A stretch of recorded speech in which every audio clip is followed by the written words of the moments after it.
If you can all rise for the Pledge of Allegiance.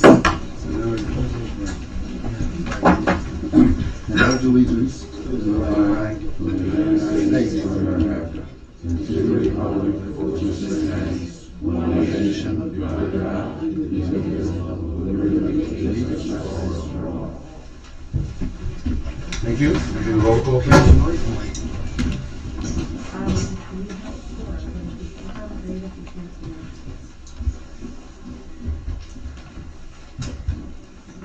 Okay. All right, I'll let you come in.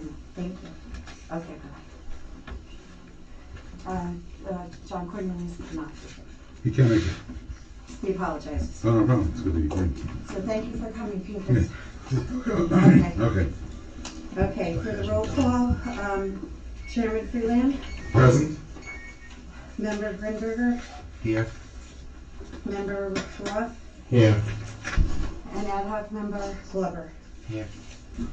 Okay, so I'm going to make a motion to make Timothy Glover a voting member for tonight. All in favor?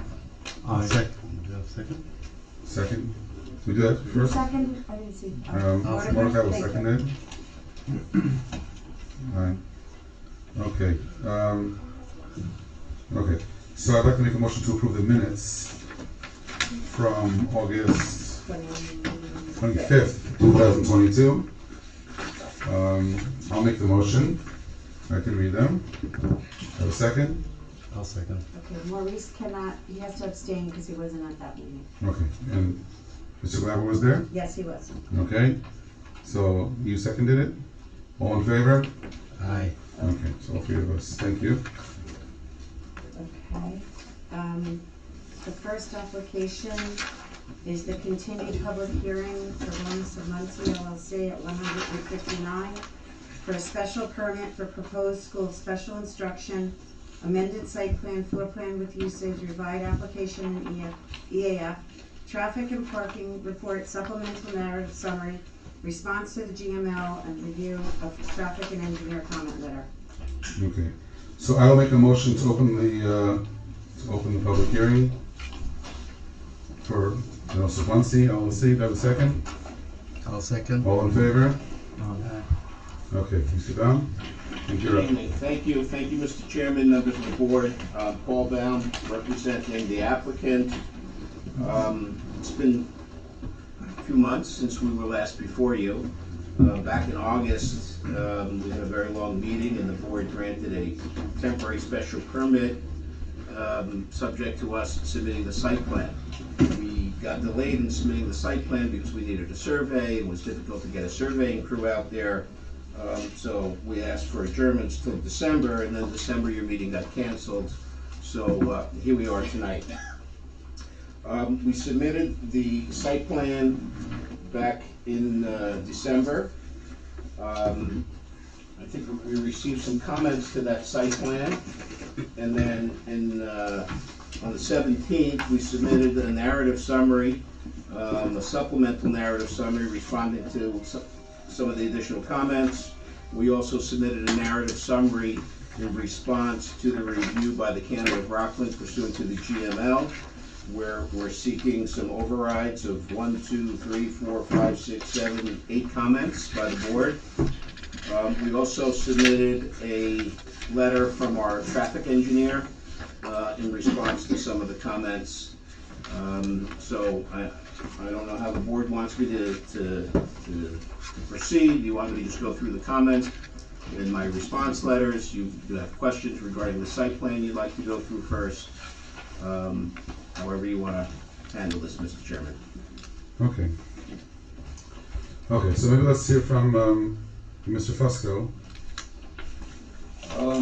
Sure, so, Just the rule holding in terms of review. I did have an opportunity to go out and look at the site before tonight's meeting, so, some of the comments, as the applicant has responded to, may be,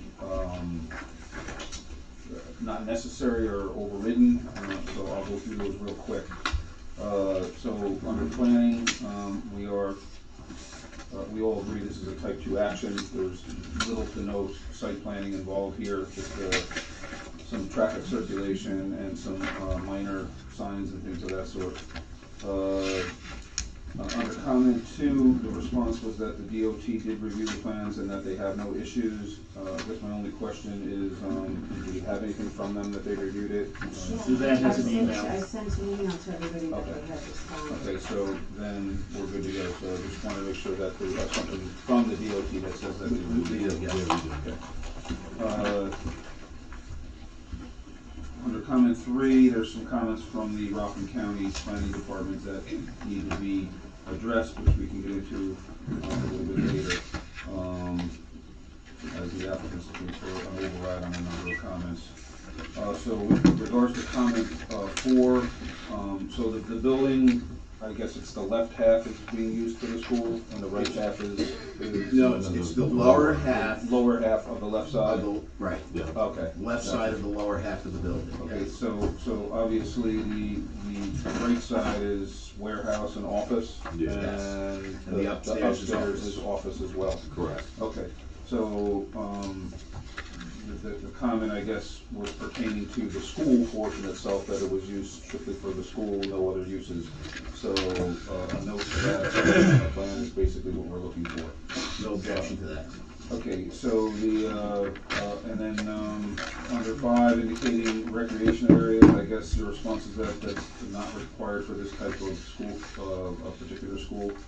Is that my understanding? Yeah, Or the code doesn't require outdoor recreation for schools of special instruction like they do for schools of general instruction, Okay. but we do have recreation areas within the building for the students. Okay. So under the engineering portion of the review, so we can clearly see now on the new site plan that buses and fire apparatus can get around the building. And again, when you go out to the site and see it, it becomes obvious that it's a double lane going through the back of the building, so it's not like a 10-foot or a 12-foot Yeah. wide.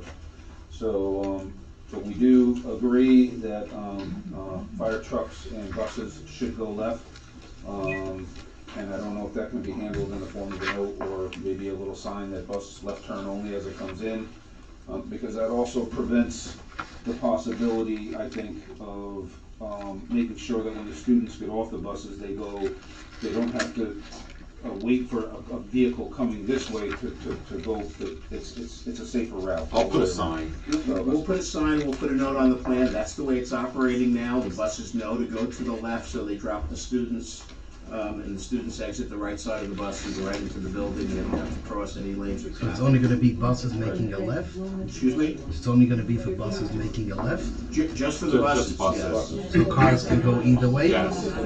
And right now, that's the circulation pattern, as they come into the site and they Correct. clockwise around the building? The Correct. the businesses that are using the right side, obviously, cars, they're gonna wanna park right in front of their, where they work. Right. So it wouldn't be, it's not necessary there's easy right turn access for them, but the buses should go left and do a left pattern all the way Yeah. around. Absolutely. And we have no objection to putting up any sort of signage or notes in the plan requiring the buses Currently, to go son, left. when you roll into the parking lot, the trucks and delivery vans go right. Okay, I was talking fire and school buses. So, the problem with the school buses, I think, going right is that they have to cross over traffic coming this way, whereas if they come here, it's just that they open the door and they go right in the building. So I think buses should do. John, you're referring to when the students exit the buses? Yes, Yeah, I think it's a better idea. better idea. Yeah. Yeah, it's So it's we- the only way to do it. Yeah. And The that's trucks, the way we the trucks propose need it to on go our right, that's circulation fine, plan. but for the school buses, I think it's safer to go left. Yeah, they do, right? Yeah, they Because have. if you did the one way and everybody, now you're forcing everybody to go around the building, past the school, and it just doesn't, Yeah, it doesn't make sense for traffic Especially flow. for the people who use the front door. Yes, Yeah. And it's safer for the kids too. Yeah. it's much safer for the kids, because if you did everybody going around, then Correct. everybody's driving past the school entrance, and it creates Okay. more of a hazard, so, So But just- So a Buses, sign that absolutely. says school buses left? no objection. Yeah, Just so I'm clear, John, you want a note on the site plan that says buses to the left? I'm sorry, there'll be time for public Or comments. just a sign as they come in, buses left turn only. We'll put a sign, Okay, that's fine.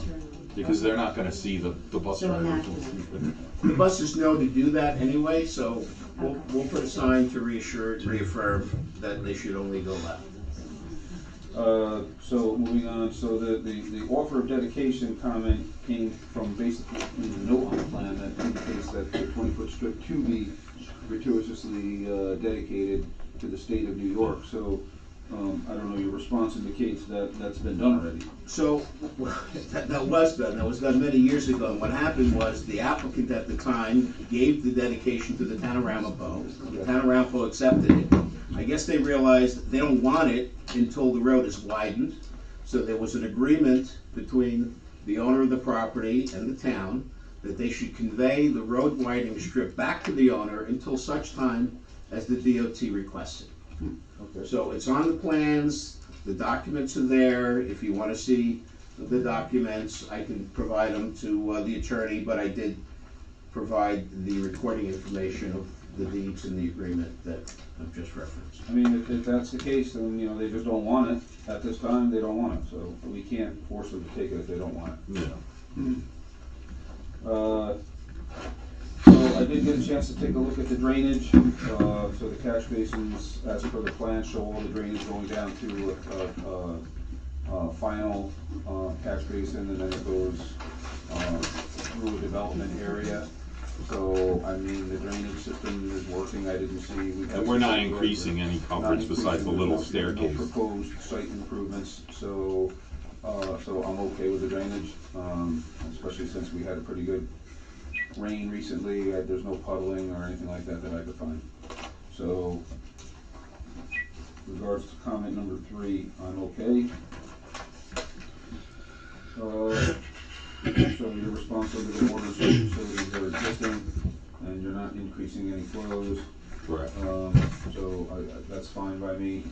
And it was reviewed by the sewer district, and they didn't require any new sewer units. Okay.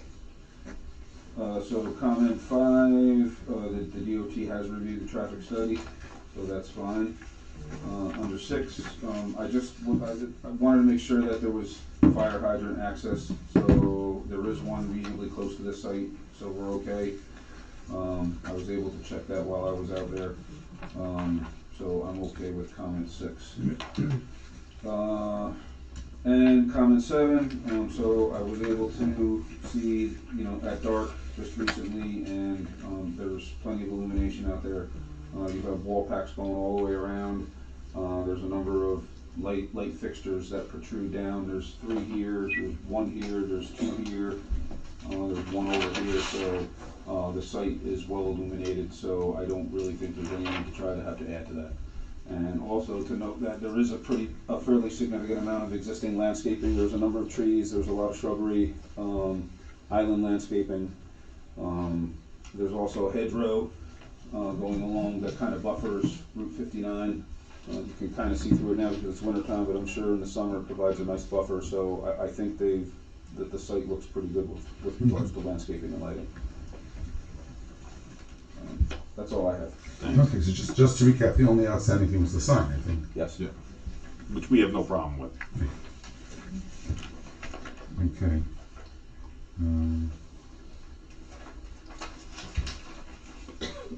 Okay, Lou, any comments?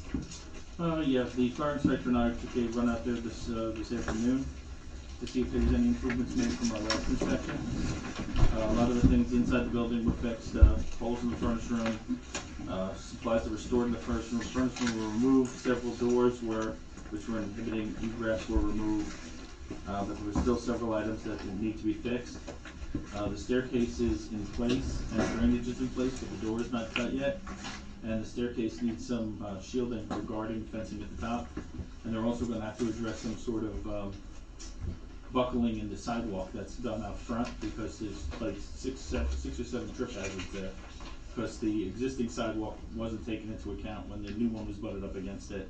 So there's a 2-inch drop, and then there's another 2-inch drop, and another 2-inch drop. So it's almost like a funhouse ride.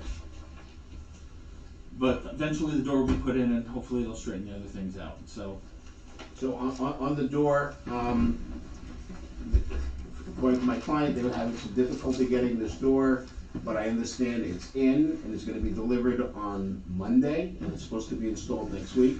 Okay. I agree with the comment, about the opening, Yeah. and I'll have them put up some temporary fencing until they get a rail up there, and we'll do that right away.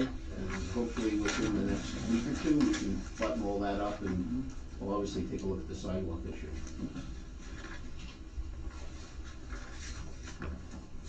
And I did provide you a bill that you gave us. Yeah, Yeah. that was from today, right? Yes. Yeah, so, okay, thanks. Okay, so, any questions? I think we should take a look at the GMO. Should we go through that now? The GMO? I'm fine with that, thank you. So, on the GML, they had, 15 comments, That's the GMO. 19 comments, 17 comments. We're looking for overrides for 8 of them, and I'll go through them right now. The first one is comment number 1, where they say special permit uses are by definition subject to higher standard of review, and the village must be satisfied. Sorry, that just, this is on the narrative side, right? This Your is- responses would be on this. Yeah. My narrative side. response is in the narrative summary Yeah. to In the response to the GML GML review. that's dated. Okay, I have like 4 copies of the GMO. Did anybody not get one? Which one is it? That's this one. Yeah, it looks like we all have one. Okay. This is where his responses are. So, Okay. according to the county, they feel that the school use is not compatible with the existing uses in the building, and that the layout of the parking area would function very poorly for bus circulation, and they were concerned that some of the adjacent businesses might have hazardous chemicals and might be unsafe. And they asked us to demonstrate compliance with the sections 21097A and B of the code with regard to special permit uses. We did back in August. We went through the requirements of the special permit criteria. At that time, the board decided to grant us the temporary special permit, subject to you looking at the site plan and the issues that we brought up today. I'm asking the board to override that comment because the special permit in theory has already been granted. The layout of the parking area is working fine, everything is functioning properly. We're able to look back, right, because now we're in January, it's been functioning since September, and everything's been functioning very, very well. There hasn't been any traffic issues, the traffic circulation is fine. When the buses come in, there's very few cars around in the parking lot. They come in at 8 o'clock, 8:15, before there's traffic from the offices. So no cars have had to wait while the buses were stopped to discharge the students. It's never happened, according to the dean, who's not able to hear, but I have the principal of the school here, so if you have any questions regarding the operation of that. We don't have a poor circulation for buses, everything is working fine. There's no hazardous chemicals that are stored in close proximity to the school, and we think that the use is appropriate. It's allowed in the zone, and we've shown that we've met all the criteria for the use, so we're asking that you override that. Number 2, we're asking for an override where they think the drop-off area was a major concern with them, and they feel the students will exit the bus and walk directly behind 4 of the parking spaces, which will pose a safety hazard. On the site plan, the parking spaces closest to the entrance, I think there's 1, 2, 3, 4, 5, 6, 8 of them. Cars are not allowed to park there during school days. When the students are drop off, there's principals and staff out there to meet the students. No cars are parking there. No cars are parked in those spots. And it's not a hazard that they make it out to be. So those 8 parking spots, the ones that run parallel to the building, I guess, Yes, those are not in use at all. they're not in use when the school is in session. And there's something marking that off? We're happy to put a sign there, but Green cones or the something. staff is there, and it hasn't been a problem. Question. So Nobody parks, nobody when the parks. students actually come in is right here at this spot. The back left corner. The back Second left. page. Oh, okay. So the bus drops them actually here, and then you come off the bus and go straight in the building. Good. I mean, And these spots are not used. These spots sometimes park in the afternoons, like Jason Hughes. They make sure that nobody's moving when, I mean, the students are walking it's in. worth looking into because, I mean, based on my study, there's, I mean, 80% of these parking spaces are not even used, but maybe even get rid of them. So you eliminate the possibility of somebody backing in on a student, so. We're able to control it. So, if you want them eliminated, we can, I mean, eliminate them. normally I would rather say do a no, sign but or there's so something. much excess parking here, I mean, there's nobody, and I was there during, before 5, so, I mean, there's literally nobody in this, practically the whole second half of this, so there's plenty of parking here, that's pretty obvious, so if there's a few spots that can be eliminated to eliminate the potential for somebody backing up as the student's entering, it's a good idea to consider. Well, as I said, nobody parks there, the school's able to control it. If you want to eliminate them, that's fine. The parking, I think, is, we have more than enough parking, but if you look at the parking requirement, we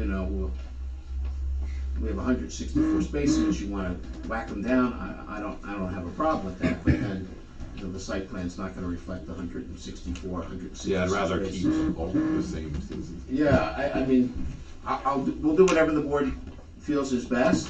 We'd rather leave them, and just put up a sign, no parking during school days. And it's monitored, That makes more and, sense. Maybe. and at least they're there. Does this school have a manager or someone who's, they put cones or We someone can like do that? that. Let me just say, is Mrs. Tillum here? Mrs. Tillum, hi. Could you just stand up and introduce yourself? This is Mrs. Tillum, she's the principal of the school. Could you explain to the board how that works with parking on those spots there? We have over 40 spots, I think, on the west side of the building. There are signs in the teachers' room that teachers are not allowed to park where the buses drop off by the entrance. They all park on the west side. That's to the left of the building when you're coming from the Left of the 59? Yeah. building. And there's ample parking. I think they use about 10 spaces out of the 40. Right, now I've been there, that whole left side is moving up, I've checked it out a few times. Have you During ever the had a time. situation where cars were parked there during the times when schools are There shut? are signs in the teachers' room. Please do not. That's correct, but during the time that the kids get dropped off and going on to the bus, is someone out there helping There's them? always a staff member there with them. Okay.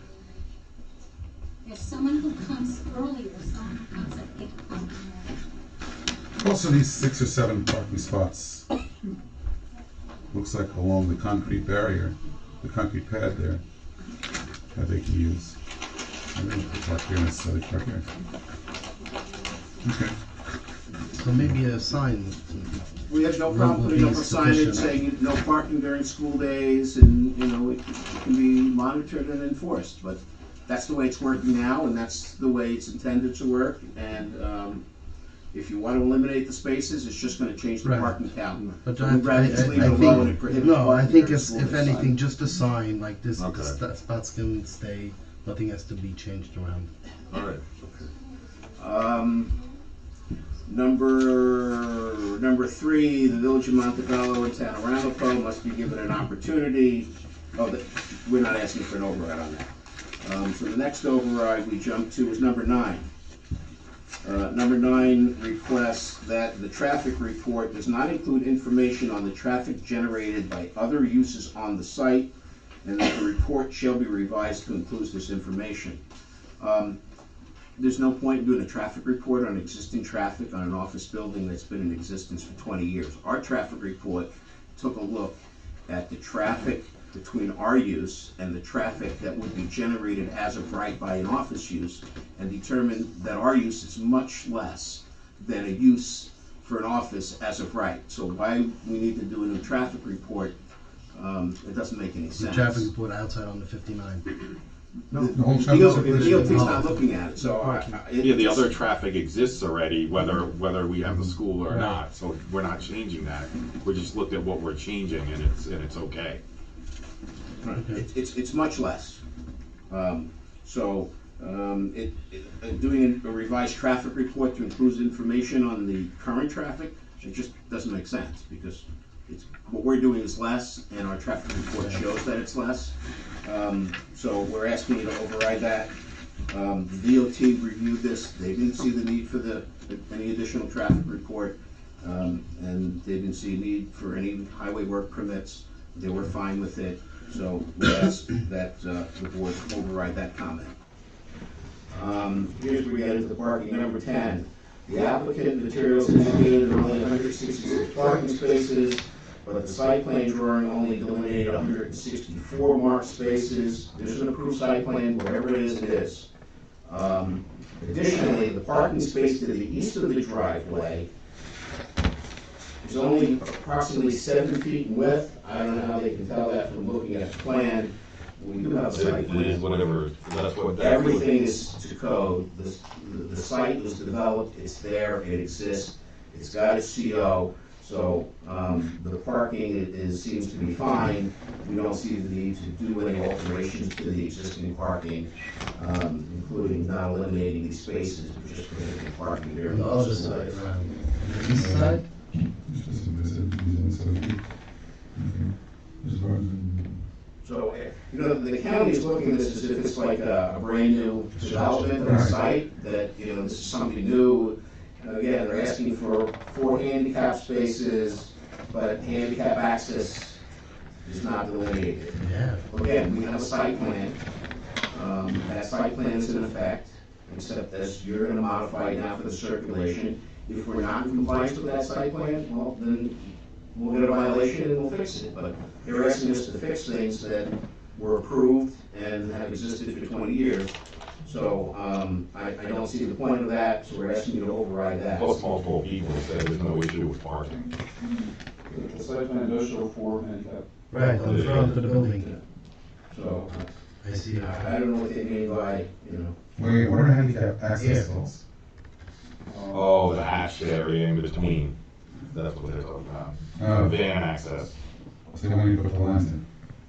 Yeah, but then you'd be losing spaces, and it was approved like this already. Oh, so they're currently not there. Those Yeah. you call it a little site plan. We do have it. Normally, there's like these kinds of things. So you can get into it. If they don't have them, so you want to put them on the plan. You take it, they're here. So here we're looking at the site plan now from Castle Properties that was approved by the planning board back in 1996. It shows the handicap spaces. It does show a striped area between the handicap stalls. It just looks like the stalls are bigger. They need the stalls bigger rather than striping the hatched area. So it's really there. It's a problem. It's also bigger, the actual. Yeah, double the size. The double the size. Yeah. Is the original, right? Yeah. The 90s? That's the one from 1996. Oh, yeah. Okay. So it's a matter of just restriping what's there to conform to that. As part of the wider spot, part of striping part of it? We're happy to do Yeah, it, but, that'd be great. It's been working for, since that was. 96 it was approved, so when was it built? I don't know, but it's gotta be there, 20 plus years. All right, number 12, areas designated for snow removal must be clearly delineated on the site plan. Again, it's an existing site, they've been plowing snow there for 20 plus years, they've never had a problem with parking because, snow was piled in parking areas and now traffic is backing up onto Route 59 because cars can't get around. So we're asking you to override that. Number 13, if any additional lighting is proposed, a lighting plan shall be provided that shows fields of illumination. And we must demonstrate that the intensity of the candle lumens is less than 0.1 at the property line. Again, it's an existing site. We're in compliance with the site plan. The lighting was approved. And he justified there's plenty of light there. Lighting plans, there's plenty of, it's well lit. So we're asking that you override that. Number 15, where they ask about the designated street line must be indicated on the site plan, and any light area reductions must be indicated. Again, it's an approved site plan, the designated street line is shown, the road widening is there.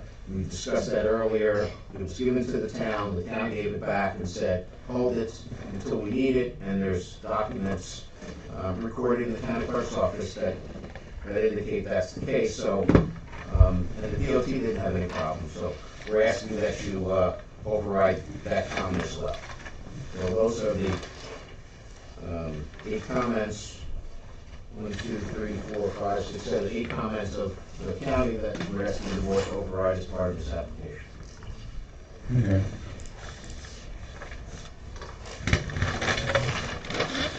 Thanks. Thank you. Any questions? Lori, any questions? Okay. Anything else that needs to be taken up for the record, Suzanne?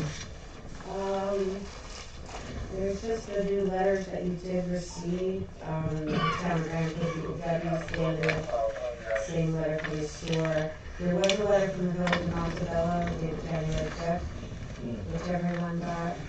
Yeah. So we bring that to the record, with their comments. Which we're happy to go over. Do you need a copy? No, I have a You copy. have a copy? Yeah. Yeah, So- there's 4 issues. So the first issue was noise. I was aware that they had an outside bell as part of the school that would ring when, between classes. People have complained about that. They've since reduced the sound level of that bell, and they have no problem taking away the outside bell, if that would be the board's preference. But that issue was addressed, and I didn't think it was a problem any longer. So other than that, I'm not aware of any other noise issues that come from the school. Do you know if Montebello was notified when the volume was reduced? I do not know. I know that there was a complaint, and I'm not sure whether they The complaint carried to the village or I got a complaint, the village, my counterpart in Montebello contacted me, so like the building inspector and the. Okay, are they okay with it now, after the change? I haven't gotten any recent complaints about that. Okay. Yeah. Number 2, they talk about the on-site bus circulation, which we've gone through. There is no conflict with the vehicular traffic. Everything works out fine. I thought the most remarkable comment there was they wanted the bus drop-off to be situated so that traffic can pass the school buses. I don't know why anybody would want traffic to pass school buses. It seems like Absolutely not. a ridiculous comment to me, but cars don't pass stop school buses, the buses come, they put their lights on, there's a monitor out there, the students go into the school, bus shuts off its emergency lights and drives off, so I don't know why we would change that so that cars can drive past the school buses when they're discharging children. That does not seem safe. Emergency egress, we talked about that, Yeah, the they're staircase is in, the door is going in, so that's being addressed. And then they talked about traffic, that they want a new traffic report that takes into account all the traffic from this 1.2 million square foot warehouse that they're studying. And we've given you a traffic report that shows our traffic is less than any use permitted as of right, and there's just no need to do a traffic study that takes into account these additional uses, because the traffic generated by this school is less of an impact than an office that's allowed as of right. So that's the Montebello letter. There's a letter from the town of Ramapo. Yeah, the DPW. Yeah, and we have no problem with that. And that's about it. Oh, you mentioned Rockland County Sewer District, but they already said that there's no impact and there's no additional sewer units that are required. Okay, and the email from Corey, I'll do that now. Most of that covered in the. That's for you, Yes. all doors assumed with direction of travel, this is, Right. okay. And just for the record, I would note that in my narrative summary, the Tolman Fire Department responded, and they said the truck circulation plan submitted is adequate, it's acceptable, and in conformity with their truck specifications. So they didn't have any further comments. They just wanted the floor plan, which you said you wanted. Yeah, the AB talk plan is, The updated floor plan. Once the wall's in, Yeah. we'll give you the floor plan that shows how the door opens and the access to that staircase that's now been installed. So with that, I have nothing further, and I'm more than happy to answer any questions that the board has. okay. Any more questions? Okay. If there's nothing further, I'm gonna make a motion to open the public comment portion of this application. Have a second? I'll second. All in favor? For 100 Geraldine. Yeah, for this application, 100 Route 59. We're gonna open the public comments. Now, if you, there's a sign issue, right? Yeah, yes, thank you. Okay. Thanks, Geraldine. Okay, so Suzanne, if you can call them in the order they signed As in. a reminder, I'm gonna clock you on my phone, you get 3 minutes for the chairman, correct? Yes, please, and please keep all your comments directed towards the board. And if you do ask questions, just realize that no one's under any obligation to answer them. If we can, people can answer them if they wish. Any questions for the applicants? Again, they're not obligated to answer, but if they do want to answer, I'd ask them to save any responses to the end. Maybe write down anything that comes up, and you can address when all the comments are made. So, if you don't mind. Okay, the first person is Daniel Meehan, 18 Ackerman Ave, Airmont. Would you like him to come up? I got a microphone, but there was feedback, so we couldn't use it. Okay. Good evening. I'm Danielle Meehan. I'm head of the Airmont chapter of Citizens United to Protect Our Neighborhoods. It's also known as Coupon. Coupon is troubled and concerned regarding the manner the application for the Yeshiva of the Nos of Muncie has been handled. The temporary conditional 90-day special use permit issued by the planning board on August 25th was approved over the very strong objections of the planning board attorney, the village engineer, and building inspector. Chairman Yehuda Friedland allowed the applicant's attorney, Paul Baum, to run the meeting for 2 hours and 50 minutes. Mr. Friedland failed in his obligation as the chairman to preside over the meeting and appeared so disinterested, he asked 4 times to clarify what the applicant was asking for. On November 28th, I sent the first of 3 emails to the village asking the following questions.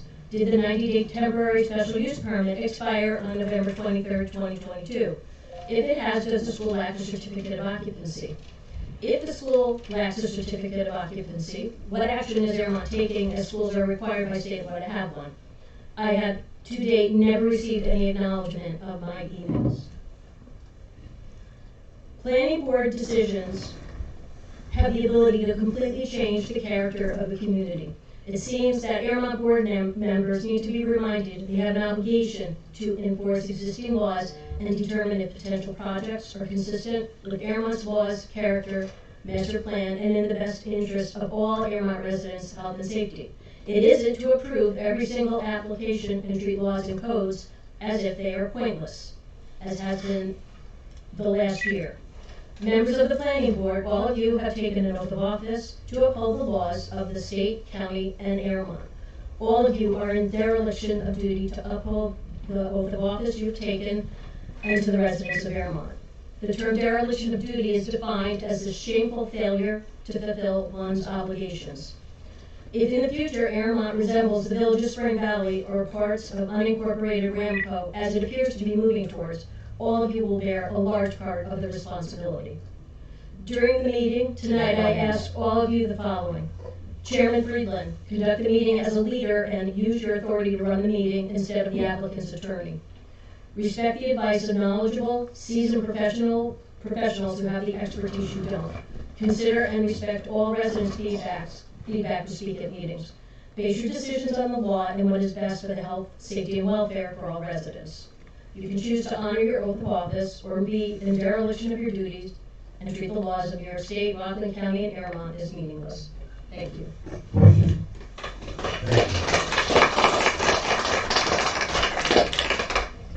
The next person is Brian Cohen, 47 Lackawanna Trail in Suffern.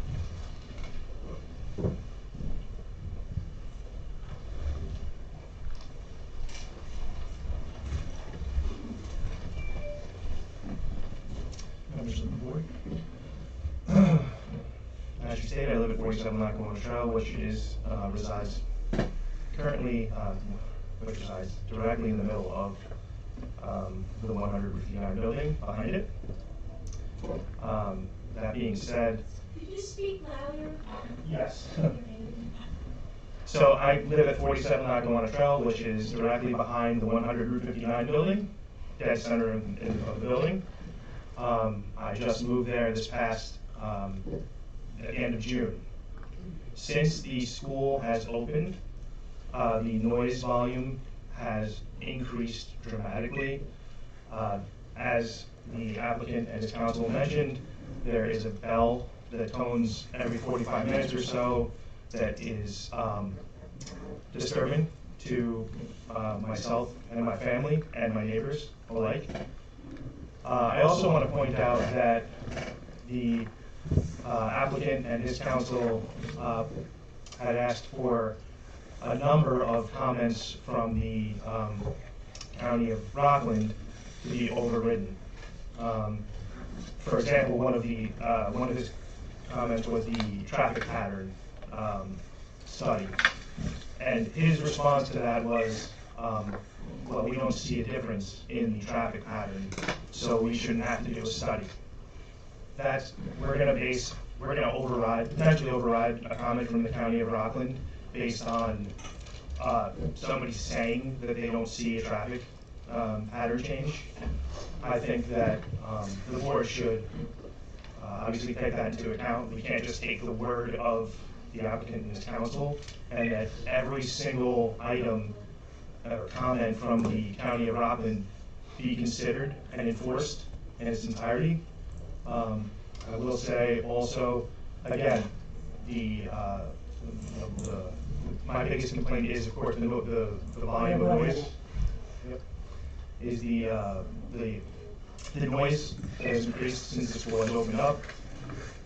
Personally, I don't care what goes there. It has no value to me. I just want to be able to have the same quality of life that I had prior to the school opening up, and for my neighbors to have that as well. Additionally, again, kind of jumping around a little here, I'm a little nervous, sorry.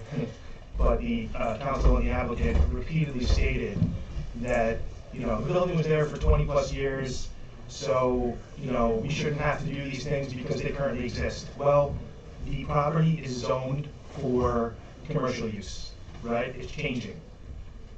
So therefore, things need to change, right? Things need to happen. If it is changing to a school, right, there should be proper planning for snow removal. Where's the snow gonna go, right? There should be proper planning for anything.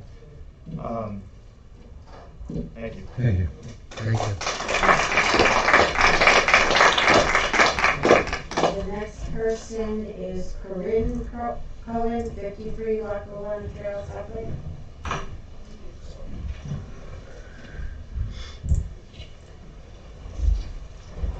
Hi, good evening. My name is Corinne Cohen. I am the president of the HOA, and I do want to note that I have other board members with me as well as some residents. Again, as Brian has stated, we don't care what's in there. We just want our quality of life. So I'm going to address a few issues that have come up. One Brian addressed is the bell. Another noise, I know we've called the cops already twice on music, loud music. The bell thank you for lowering it, but for the people where Brian lives and that bell is disturbing. It rings constantly. I have pictures here I'll be able to show you. We're close enough. There's toddlers in here. I'm getting complaints that the children are being woken by that bell during the day. That's, we're there going to be 30 years. So we're looking for the same thing that we brought into that community for. The second piece is, since the school is in here, and I have the pictures as well, the amount of garbage is blowing through that fence and over into our property, and we're a proud community We have people that come in and clean our property.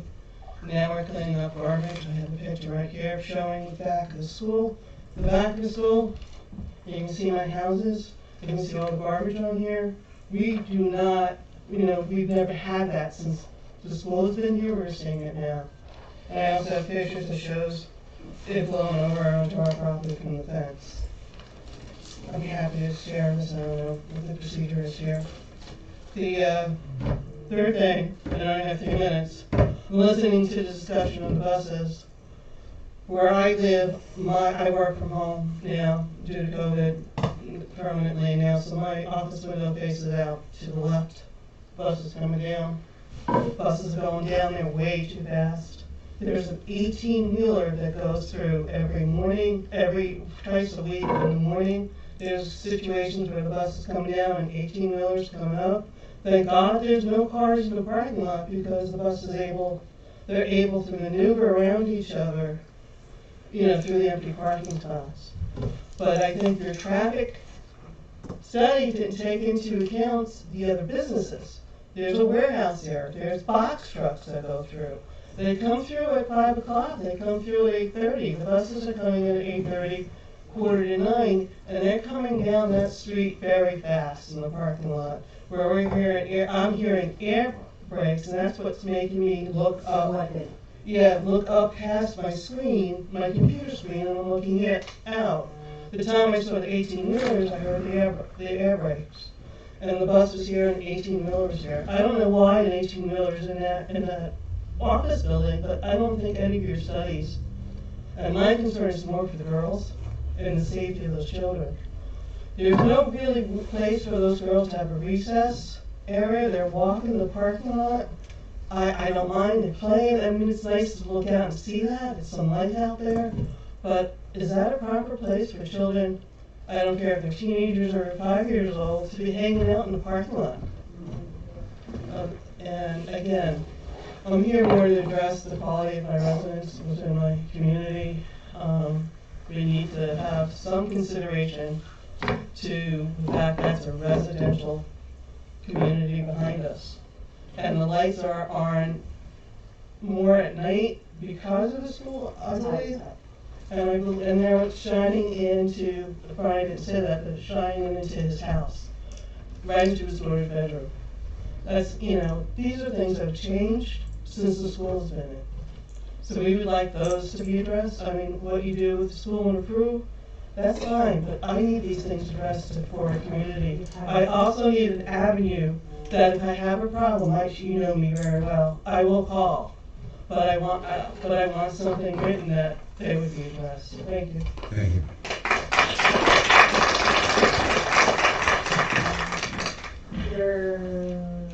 This is for 17 of them. Anybody else that didn't sign up that would like to speak? Now is your chance. Okay, I said, you want my pictures? Oh yes, I'll put them into the record. Thank you. In the file. Thank you. Thank you. I would like to speak. Sure. If you could just state your name and address, please. It's Teresa Isolde, 36 Lackawanna. Like Corinne, I'm on the board as well, and I think, I hope Corinne expressed it, is no one cares that the school is there. We don't care what kind of businesses are in there, as long as they meet all approvals, as long as they follow the county and your recommendations. But the biggest problem for us is our quality of life, and I'm not close enough to hear the noise. But I've walked down there, it's terrible. And maybe they've changed the bells, but we haven't really seen any significant changes. And maybe I believe the attorney mentioned getting rid of the outside bell. Maybe that'll help. But we have to make these changes. We can't have garbage flowing on our area. We're spending hundreds, thousands of dollars a year to have our property cleaned, to have somebody else's garbage come up there. And it is about the children. It is about how the buses are going through there. I worked for a school district for years. I understand the safety of their children are very important. The fact that it's nice that they have inside areas for their children to play, that's great. But if you're gonna have those kids outside, is it really necessary for them to be in a parking lot? Is it fair to them? So I think, again, it's not what's there, the school's there, but we just need people to follow the rules. We can't have the garbage, we can't have the noise, we can't have the screaming. The kids actually are fairly well behaved. impressed by that. But things have to be done. You have to worry about the kids' safety, and like you're saying, if the county thinks that there's a reason to do a traffic study, maybe there's a reason to do a traffic study. I just want everybody to understand that it's not against the school specifically. It's just these issues with the school that have to be addressed before you allow the school permanently to be placed there. Thank you very much. Thank you. Anyone else?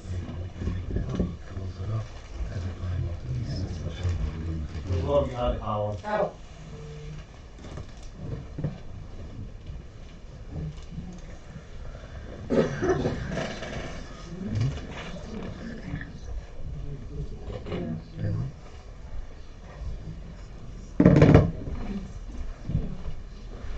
Hello, I'd like to address the garbage. Just say your name and address for the record, please. Esther Tillman, 6th Street, Tap Lane, Rensselaer.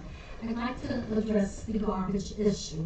The students are inside now in the winter. The sheriff came as a result of the complaint, and he went outside to look at the garbage.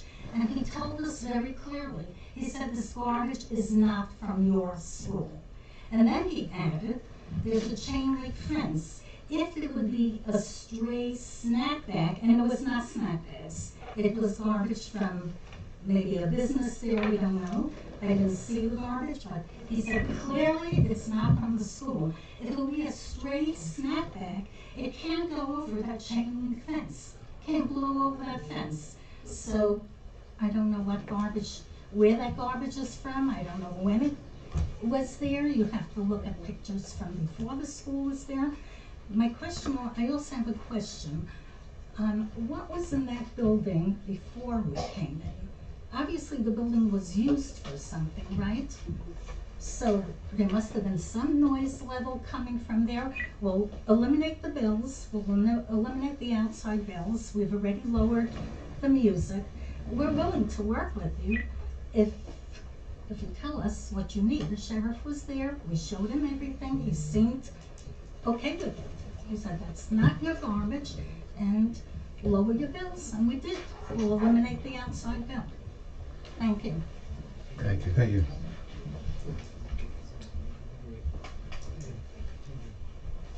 What do they need?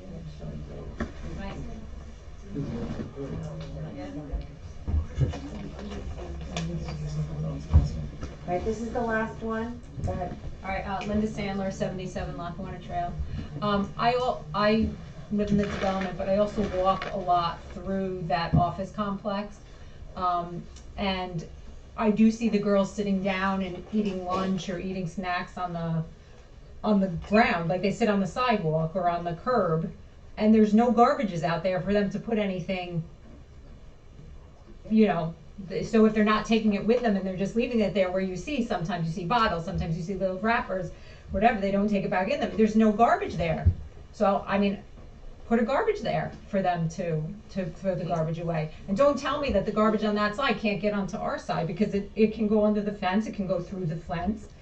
We get the garbage on the other side. And it's not a chain link fence. Yeah, it's not a chain link fence, it's a wooden fence with slats, and there's a little space in between, the little spaces on the sides.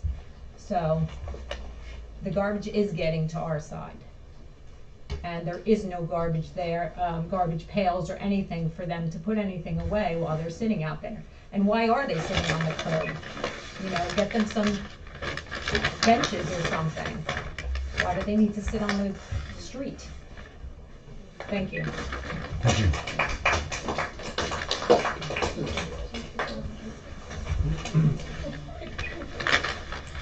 Okay, if there's nothing further, anybody else want to speak before we, That's it? Okay, so I'll make a motion to close the public comment section of this application for tonight. Have a second? I'll second. All in favor? Aye. Okay, so, your discretion, there were a few issues brought up that, I'm more than happy to address some of the concerns raised by the neighbors. When I was talking about the traffic study, I didn't say don't do a traffic study. We had a traffic report done. We had a traffic report done by a traffic engineer. We submitted that. The DOT was in concurrence with it. They didn't have any problems. They agreed with our traffic report. They didn't have any further comments. So it's not like we're asking you not to do anything. What we're saying is we don't need to go out and do a traffic study of all the existing traffic because it's there and we're not changing it. We're not adding anything new. We're reducing whatever traffic would exist as a matter of right if it was an office, okay? So we're here for a special permit. If I was an office and I wanted to go in there, I wouldn't have to come before you. I could put an office in there with as many employees as I want, and it would have a bigger impact than what we're doing right now. We've given you a traffic report that shows the needs of the school is much less than a comparable space for an office building by a factor of 30. We need 30 less spaces than an office would use. So we're not asking you to not require a traffic study. What we're asking you is we did a traffic report. That traffic report is adequate. We don't need to study these additional impacts. The DOT is fine with it.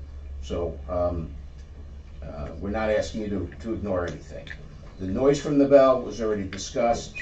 If the school is willing to take the bell away, then that would eliminate that, and we'll agree to do that as a condition of any approval. So it sounded like Mrs. Holmes said that, from the applicant, right? That you'd be willing to remove the outdoor bell? Yes. So I think we should have that. There was a comment about the property not being zoned for this, where it's not a proper location. This is an LO zone. The school of special instruction is a permitted use in this LO zone, subject to getting a special permit from you. So we're not asking you to allow something in here that the village has not determined is appropriate.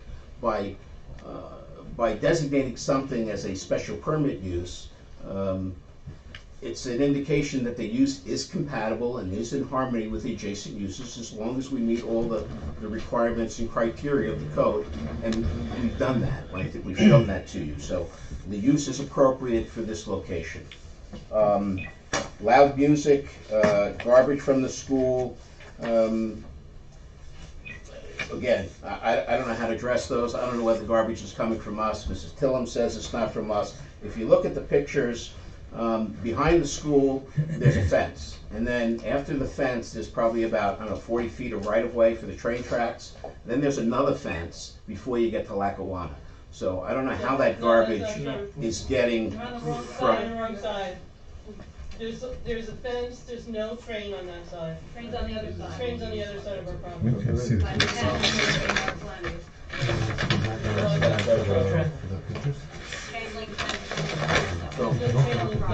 Right, that's all those pictures.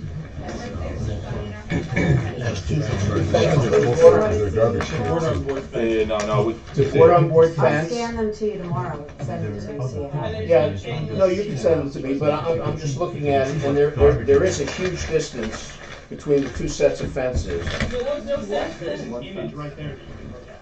It's right here. One fence. It's one fence. And you want me to- Oh, Yeah, what is can I see that? It's a those rock wall. Is that all the same picture? It's a rock, it's Okay, a okay. rock wall, it's not. I take that back. Okay. I thought that the line for the train tracks ran through there, so my apologies on that, but, again, there are comments, you put garbage cans out there, Yeah, we can put garbage cans in the spot, by the parking spots if you'd like. so we can do that, but there's no indication that whatever garbage is coming from us. You heard Mrs. Tillum testimony with regard to when the sheriff came out and pointed out there was a garbage complaint. There was a complaint that the lights are shining into people's houses now. We haven't changed the lights. Whatever lighting is there has been there since this building was constructed. We haven't done anything to the lights. And we're asking you that we not be required to change the lights because the lighting is adequate. So we haven't done anything. So we haven't increased the problem. Again, with regard to the traffic study indicated, we did do our traffic report. The traffic impacts are less. And we don't think we need to do any further studies.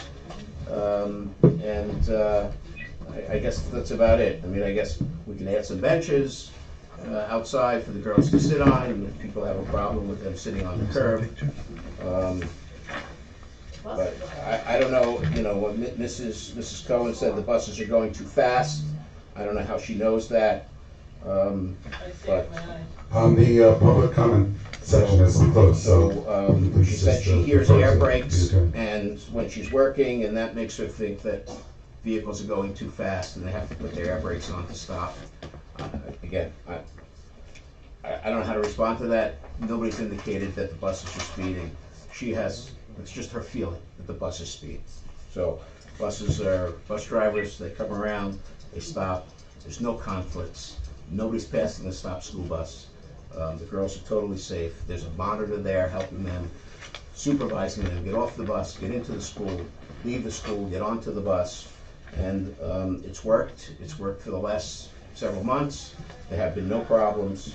But we're willing to make accommodations to improve the quality or maintain the quality of life for neighbors, and we'll eliminate the bell, and loud music will be reduced. We'll put garbage cans out there, proper garbage receptacles. We'll make sure that any garbage that does get out is cleaned up, even if it's not from us. And we're willing to make all these accommodations. But the school is in a proper location, and I think it's properly zoned for it. Thank you. Thank you. Okay.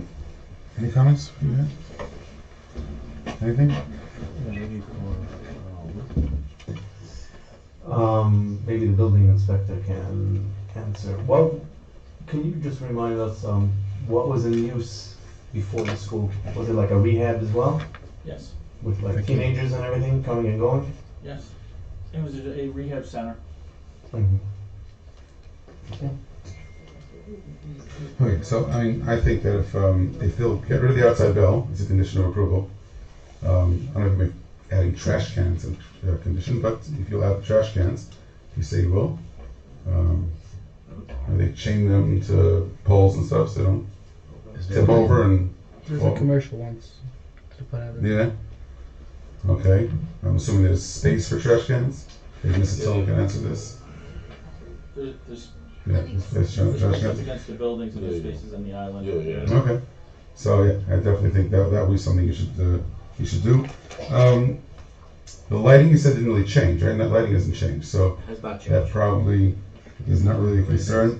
I would just, to address whoever commented about the speeding buses, that would be an issue, I guess, for the Roundville Police Department. If you think that our bus is speeding, ask them to come by in the mornings, I don't know, 8:30, whenever they come, have them sit there for a week, and if the bus is speeding, they probably will stop if they get ticketed. Okay. So if there's nothing further, any other comments? Okay, any thoughts? No? Okay, so if there's nothing further, I will make I think we're ready to close the public hearing. Yeah? You can make a motion to close, or you can make a motion to keep it open. Okay, so I will make the motion to close the public hearing. I'll second. All in favor? Okay, so first we would vote to override the GMLs. Is that the first order of business? If that's what the board is inclined to do, yes. Yeah, so I would be inclined to override the GMLs and then to grant the site plan approval upon the conditions that were, upon all the conditions, including the ones that were added tonight. So, Mr. Chairman, on the GML overrides, each comment has to be overridden. Right, we're gonna have to explain ourselves. And by separate resolution. Okay, so let me find that narrative. So I have the list in front of me. Okay, do you want to do this? Want me to do this? Do you do it? Should I do it? Okay. Okay, each one must be done individually. Yes, and you should have a factual basis Okay. for the override. Okay, so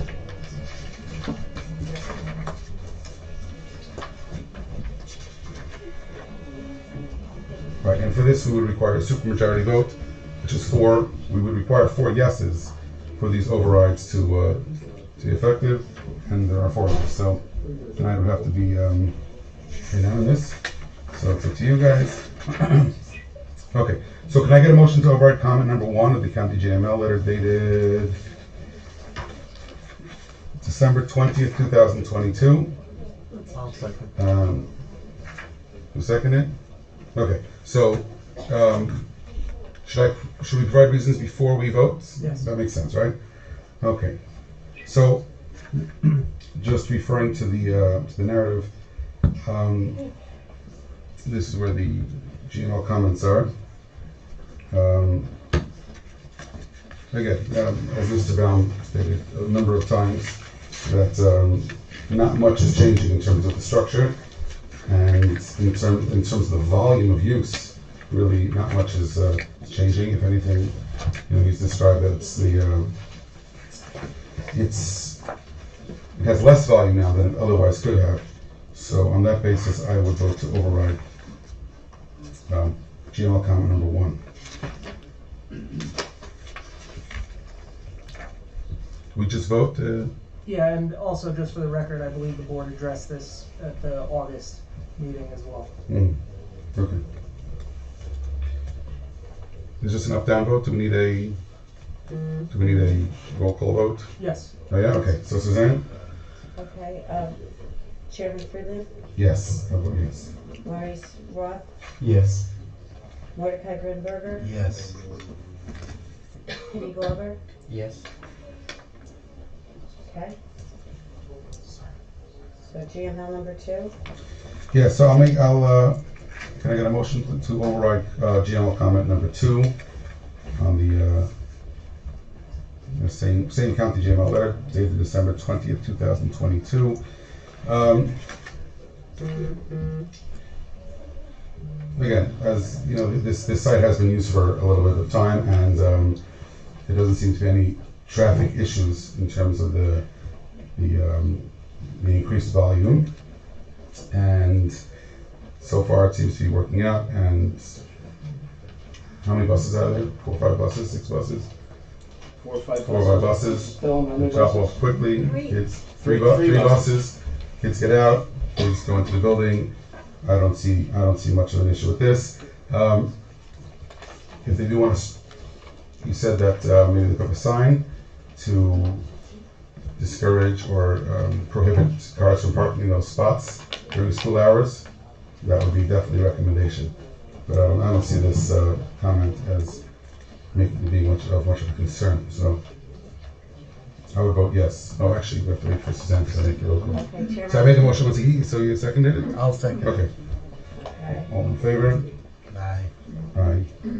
Okay, Chairman Freeland, Yes.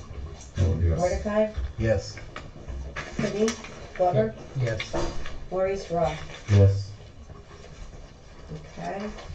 GML number 4, So GL number 9, I think, is next, right? Yeah, we're not asking for oh, an no, override sorry, number so 4. before Okay. by accident, sorry about that. So I'd like to get a motion to override comment number 9 from that same GML letter from the county.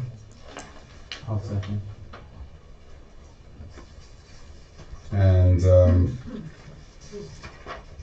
yeah, this is the one asking for this is the one claiming that the traffic report was incomplete. They have a traffic report. Traffic report tells us what it's supposed to do. It reports on the traffic. There will be no impact, or certainly no significant impact to the site. So I would have no problem overriding this particular comment. So I vote yes. Okay, yeah, Chairman Freeland is a yes, Mordecai Grinberger, Yes. Penny Glover, Yes. Maurice Roth, Yes. okay. Okay, I'd like to make a motion to override GML comment number 10 from the same GML letter. Seconding that, No, second. I'll second. okay. This is about the parking spaces and the parking with. This site has been in use like this for a long time. Nothing's changing. So the site plan reflects what is there and what has been working and what will hopefully continue to work. So I vote yes. Okay, Chairman Freeland is a yes. Mordecai Grimberger, Yes. Kenny Glover, Yes. and Maurice Roth. Yes. Okay, number 11. Yeah, I get a motion to override comment number 11. I'll second. Okay, Maurice, 22. Again, this is the one about handicap parking spots that were not delineated correctly. You want to add some striping to part of the spot, but again, this is the way it's been for the past 20 some odd years. Nothing's changing. I have no problem overriding this one. Okay, Chairman Freeland I is vote a yes. Yes. Mordecai Grimberger. Yes. Kenny Glover, Yes. Maurice Roth. Yes. Okay. Okay, can I get a motion to override GML comment number 12? Second. I'll second. Okay. The county was worried about where the snow removal is going to go. The answer is wherever it's gone for the past 25 years. So nothing's changed. Once again, it's a very, very large site. There's not so much traffic. I've been out there multiple occasions. I used to pass that until very, very recently on my way to work. And I would sometimes at 9:30 in the morning drive through the parking lot just to do sort of a cursory site visit. And there's very minimal parking there. There are far more empty spots than there are occupied spots. Wherever the snow is, it's gone.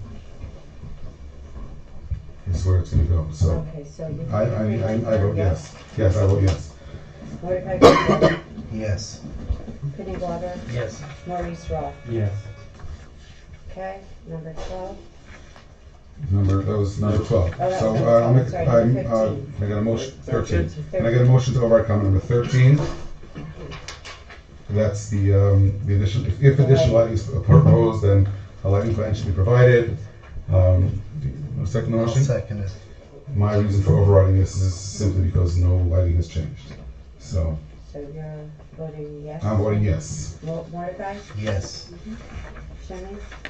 No, she was on here. I'm sorry, Pincus Glover? Yes. Sorry. And Maurice Roth? Yes. We're all good, yeah? So I'll make a motion to override GML comment number 15. In a second. I'll second. That's the one about the designated street line must be indicated on the site plan. So again, the reason to override this would be because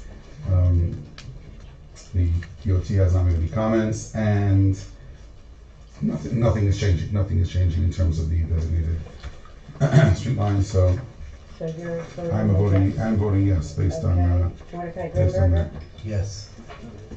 Kenny Glover? Yes. Maurice Roth? Yes.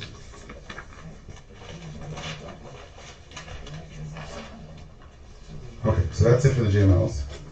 Okay. And now I have to vote on the actual site plan. Any final comment, any final word? Mr. Chairman, the board should discuss the conditions that were discussed Right. throughout. Okay, so let's make sure we have a list of all the conditions, and then I hope we don't have to repeat them during the motion. I'll just refer back to them. Okay, so help us out here, I'll make sure I have a complete list of all the conditions. You want The only thing we added, I think, was the bell. Is there anything else? The left turn. The left turn. left turn, that was a it. Side for the left buses. turn. Updated floor The plan. no parking by those spaces during school days. Okay, was that a condition? Okay, make that a condition. Okay, so, Wait, so a map, no left turn for the buses, right? You want a sign, right? Sign. Sign. Yep. Updated floor plan, Updated floor plan. no parking During school days. for the school days, And those are signs. and signs. These are so the no left turn is a sign, the no parking during school days Sign. is somewhere by those 8 spots. Yep. So it'll make it clear. 8 spots, okay. The elimination of the bell. The bell, so you're gonna remove the outdoor outside bell, bell. Or bells, I don't know how many there are, but, The outside bell. the outdoor bells should be, Garbage Remove. receptacles. Is that a can you condition? make that a condition, to add trash cans? Mm-hmm. Yeah, okay, so yeah, so put at least 1 large trash can outside. You should specify where it's gonna go though. I mean, it's, You can put it in the island right next to the parking spots. I'm sorry, put Is it where? secure there, or is it weighted? How does it stay? Commercial You don't run away. Put it up Commercial against the receptacle? building. Yeah, we can put up against the building too if you want. Okay. So put in the island or against the building? Is that what, I didn't catch that. Yeah, that's what he said. Okay. Or against the building. I guess the truth is wherever they're more likely to congregate It's and eat. appropriate. Yeah, I don't know where they sit, but Convenient for the students to where they sit and hang out. yeah. We'll put it close to the building. Whichever. It's conditioned on a fire inspection, safety inspection, the usual stuff. I think Lou's letter as well from today. Okay, yeah. That additional exit. Make sure that's completed with the stairwell guards and the handrail and the one other thing. Fall protection. And obviously the door, needs the door.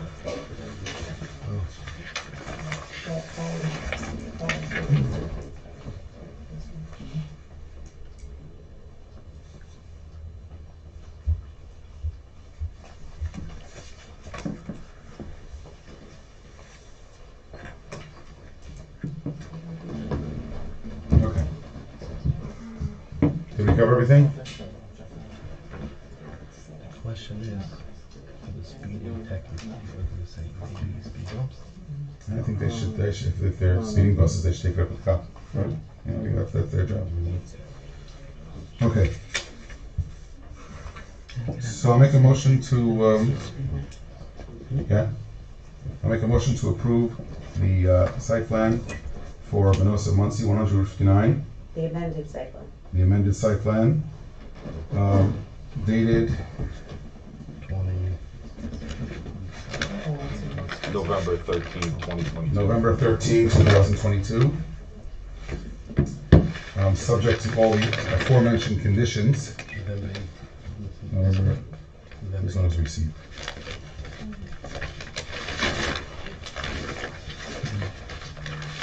Do I need to list the conditions again? I don't have to, right? No. Okay. So do I have a second? I'll second. I think Penny did. Yeah. Okay. All in favor? Aye. Aye. Aye. Aye. Okay. Thank you. Thank you. Okay, thank you so much. Thank you.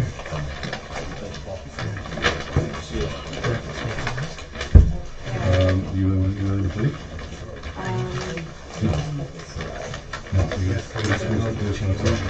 Okay, so Mr. Glover is going to leave. He has to run quick. There's still three of us, so.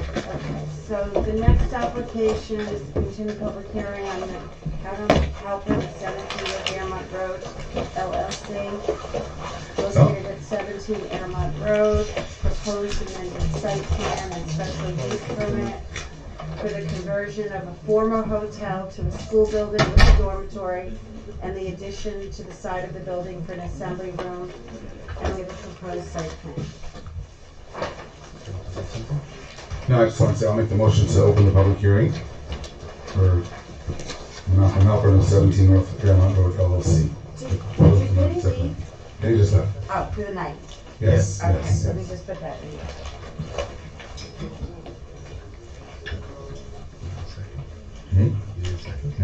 I'll second. Yes, she was. I'm sorry. So I made the motion to open the Yeah. public hearing Yeah. for You're second. 17 North Fairmont, I got and it. Mordecai seconded it. And Thank you. all in favor, aye? Aye. Aye. Okay, so who's up? Mr. Dom, Mrs. Reese? It's me again, yes, Okay. thank you, Mr. Chairman, members of the board. Paul Bound for the record, Suraj Baum representing the applicant. The last time we were here was on October 28th. At that time, we introduced the project, and it was adjourned until December. The December meeting was canceled, so here we are. Since that time, we've submitted some narratives We submitted 3 narratives, as a fact. One narrative addressed a lot of the agency comments and your consultants' comments. We also submitted a narrative that addressed the comments of the County of Rockland pursuant to their GML review.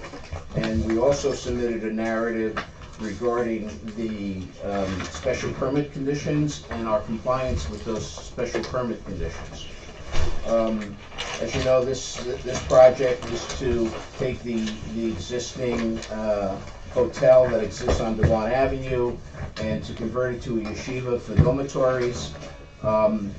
We need some variances from the Zoning Board of Appeals in order to accomplish this. But before we can go to the Zoning Board of Appeals, this board needs to take care of secret issues. So you need to analyze the potential areas of environmental impacts and make a determination on significance. And before we can do that, you've got to take a couple steps. You've got to declare or classify the action, and we're recommending unlisted as well as your engineer. Then you need to circulate your notice of intent to any other involved agencies. Give them a period of 30 days to comment on it. Once that comment period is passed, then this board can declare themselves as lead agency for the project and begin reviewing the environmental impacts. Now that, from what I understand, that did not occur in October, so we haven't really started the secret process. So we're requesting the board to start that process tonight by classifying the action as an unlisted and declaring your notice of intent to be lead agency and to circulate a notice of lead agency.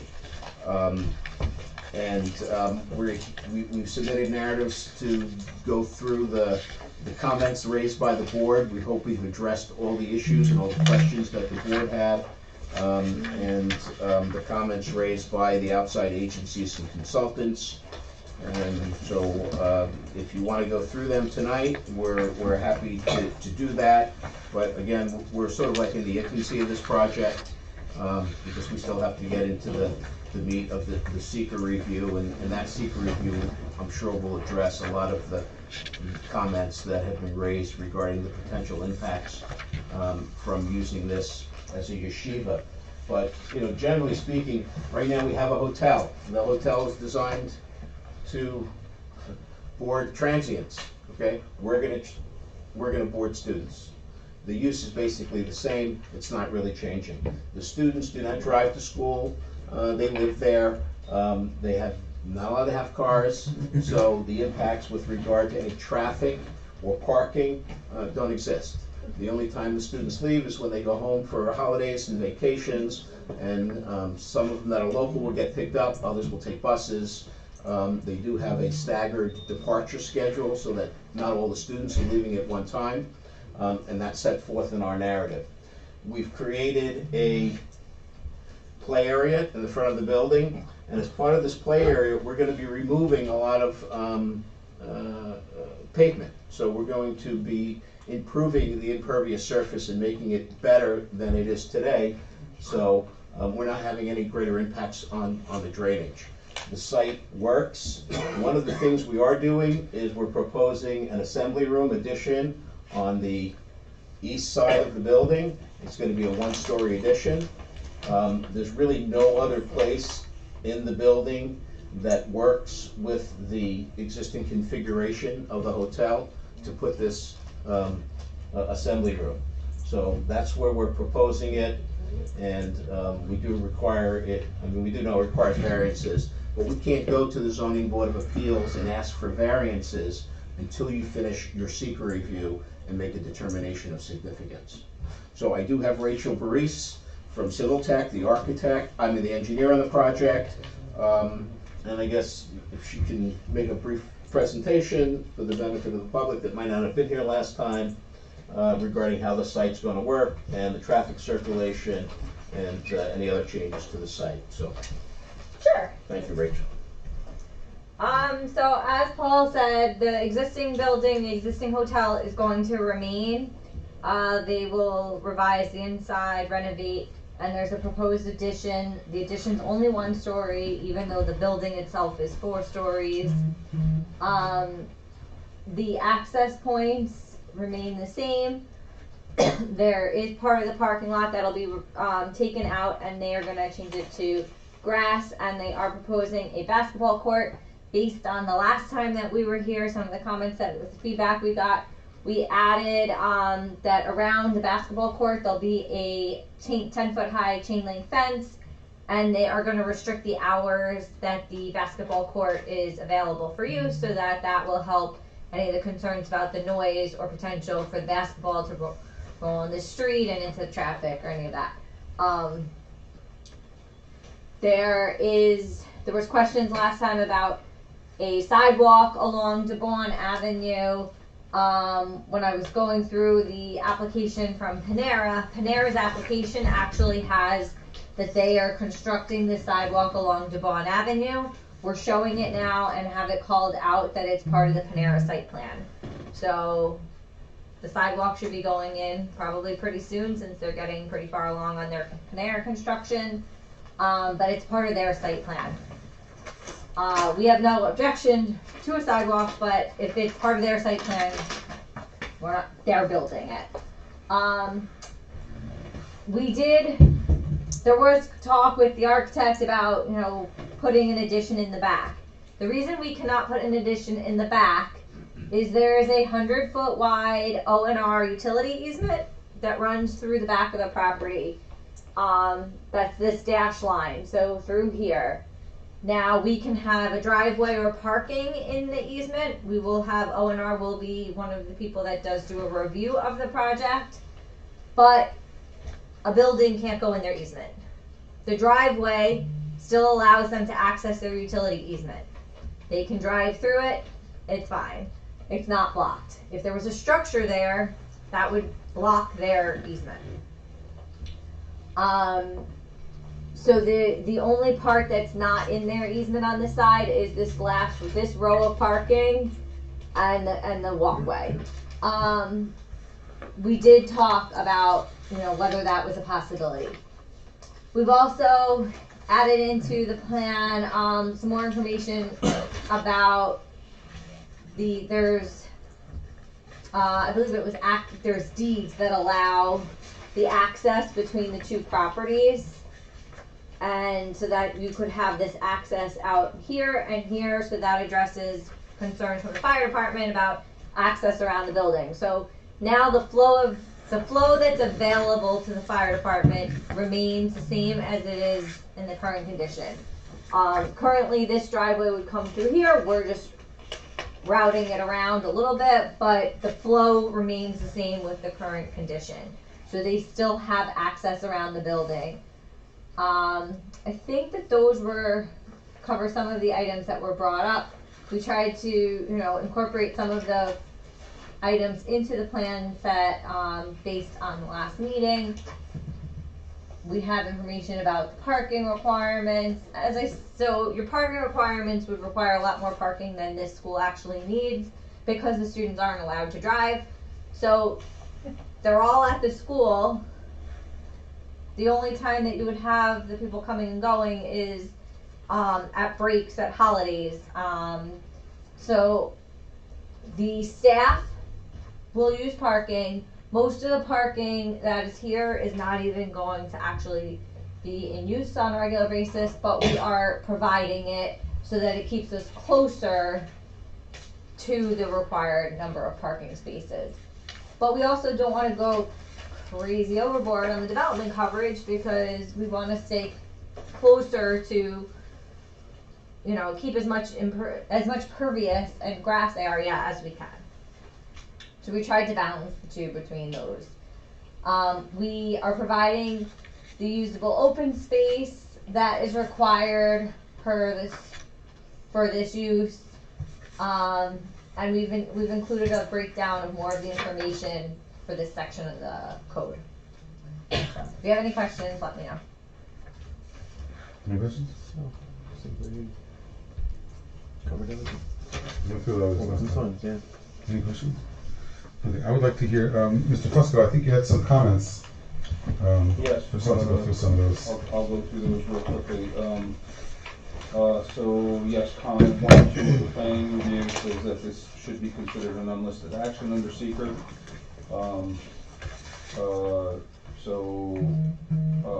I guess if the board, is prepared to declare themselves, intent to be lead agency,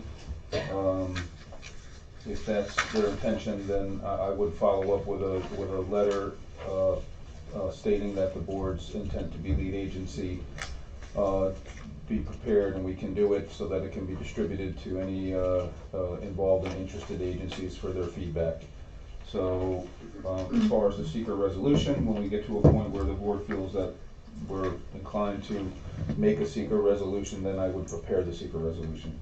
So that's comments number 1 and 2. So the application has been amended to note that the students will live on the premises and that there will be no busing. So we're asking that a note be put on that plan and it be a condition of approval if granted, because that does significantly reduce traffic impacts.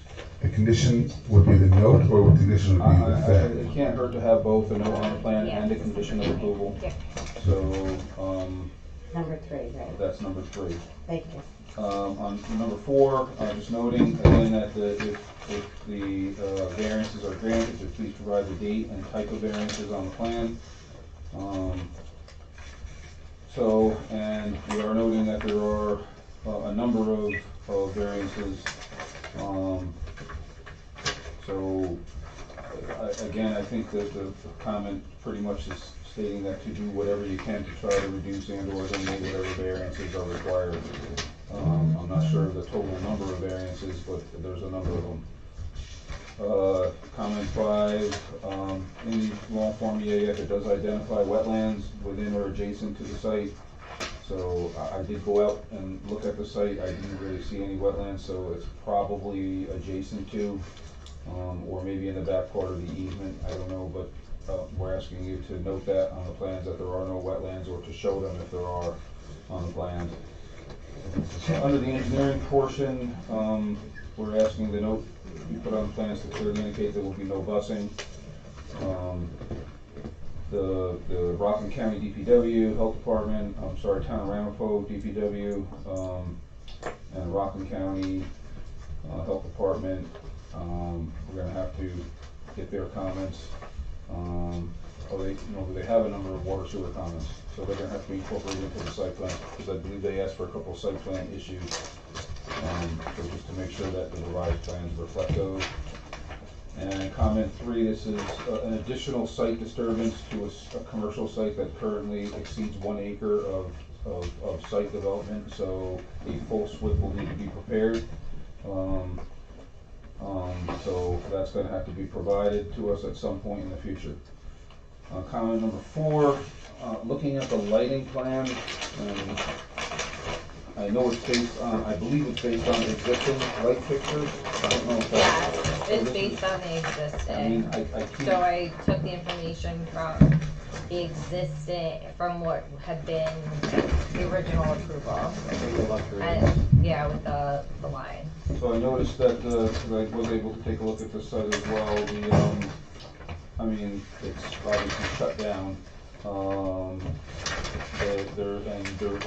I did see light fixtures like in the front of the building. I didn't really see light bulbs, it was dark out and nothing was lit. So I don't know if at some point in time we can actually go out, because it really becomes much clearer when you actually see it and it's existing exactly how well lit the facility is. We can make sure that all the bulbs are in working order, and you can schedule a light survey inspection and come out and see. Okay, we will probably do that at some point in time. So, but it wasn't lit when I was there tonight. Because that really gives a pretty good idea of what the illumination really is. So probably the best way to handle that, if we need to supplement a few lights here and there, we can do that. Okay. Comment 5 is asking you to consider some buffered landscaping. Let's see, again, it's dark, but I think from the complaint or the concern of the Panera site was that, they don't want, students coming over or hanging out there, and Also that, you know, the visibility, I don't know how visible it is from his site to the proposed site here, but it may be warranted to provide some additional buffer landscaping, so it doesn't, it's not like the two buildings are right on top of each other. So we're asking you to look into that. I wasn't able to really see exactly how much existing landscaping is there because it was really dark. But we should look into that. So please show the water and sewer services, and with the pipe sizes on the plans. And let's see, this is one that I'm not sure if there's a stormwater maintenance agreement. I think it should be updated if there isn't, and if not, then a new stormwater maintenance agreement should be submitted.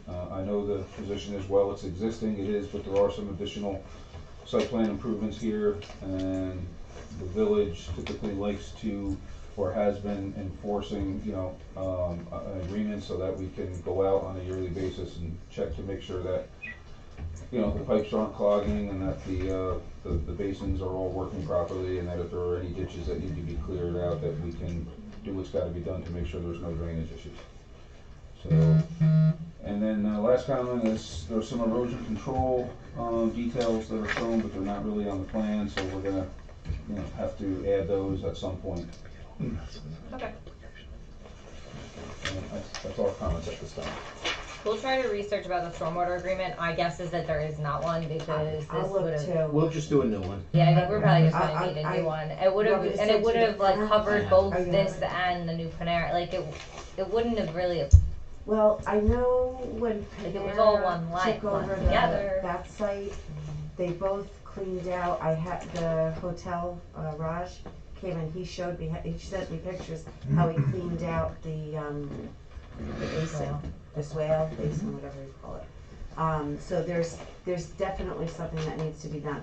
I'll look in the old file to see if there's an agreement, but you should do a new one anyway, It doesn't because matter. we've changed it. We'll do a Just new do a one, new it's one, no yeah. problem, we'll be responsible to Maybe I inspect can and find out from maintain him it. how often he did it, I don't know.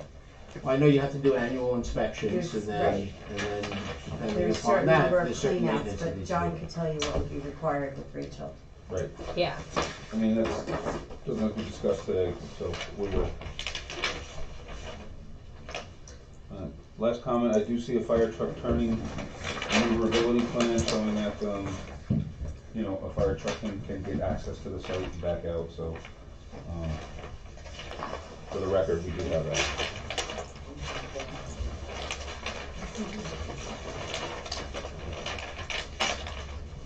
That's all I have. Okay, I just had a question, Mr. Fusco. I see on the original narrative response to your original letters, your original comments, that there was a question as to what the order of the SECRA and the ZBA, the SECRA resolution, the ZBA. So, Just want to get that straight for our purposes. My understanding is that, before they can go to the zoning board of appeals to get their variances, that we need to close out, at least close out the seeker process. So we've done the seeker review and we've prepared a seeker resolution, which the board has accepted, that they need that to go to the zoning board of appeals. Okay, we can't even refer them to the ZBA until they have that done. Correct. We have that done. Okay. So I'm clear, we need to do the secret resolution, and we're gonna do the notice of intent. I've got to do a notice of intent to circulate to the, did you prepare a list of interested and involved agencies? They're in There is a the list of- narrative. yeah. They're in the Okay. narrative. So I'll prepare the notice of intent, and that will be distributed to all the interested and involved agencies. They typically have 30 days to give any comment or input with regards to seeker. More often than not, they have no objection to the village being the lead agency under seeker. And, you know, we'll get that out, and then at the next meeting, the board can decide whether they feel that this application is far enough along that we can prepare a seeker resolution. So tonight we don't declare ourselves lead agency, Just the notice of intent. of intent to declare ourselves lead You agency. resolve to let him prepare that. Okay. All right. I have no specific questions. Do you have any comments? I want to open it for the public. Mr. Zumo, do you have any comments about the project as of now? No. Okay, so, I would like, before I make the motion to open the public comment section of the public hearing, just I'll repeat what I said before. Please keep your comments, do we have a list, do we have a? Yes, I do. Okay, please keep your comments limited to 3 minutes. So the clerk will keep a timer going, just to enforce that. Please direct all your comments to the board, and if the applicants, Ms. Reese or Mr. Brown would like to respond at the end, that's at their discretion.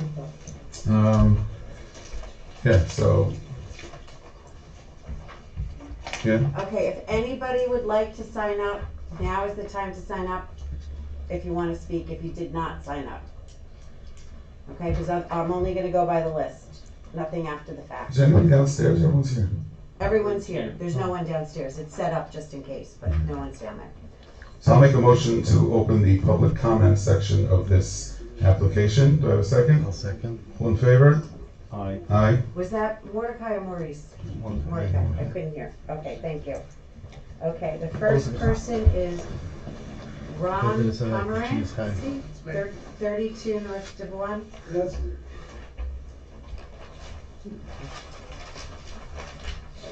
Reminder, 3 minutes. I'll let you know when you have a minute left. Thank you. Mm-hmm. Good evening, members of the board, Mr. Engineer, Mr. Supervisor, Madam Secretary. My name is Ron Pomeranz. I live in Building 32 of the Retreat, which, as you all know, is an exclusively senior citizens complex, where the citizens and residents, after a lifetime of labor, have earned the right to quiet and peaceful enjoyment of their property. And I submit to you that they have an absolute right to that, and they are protected by statute and by constitutional provisions, and consequently it is my position that this site cannot be built regardless of how many variances are given to it at this site at this time.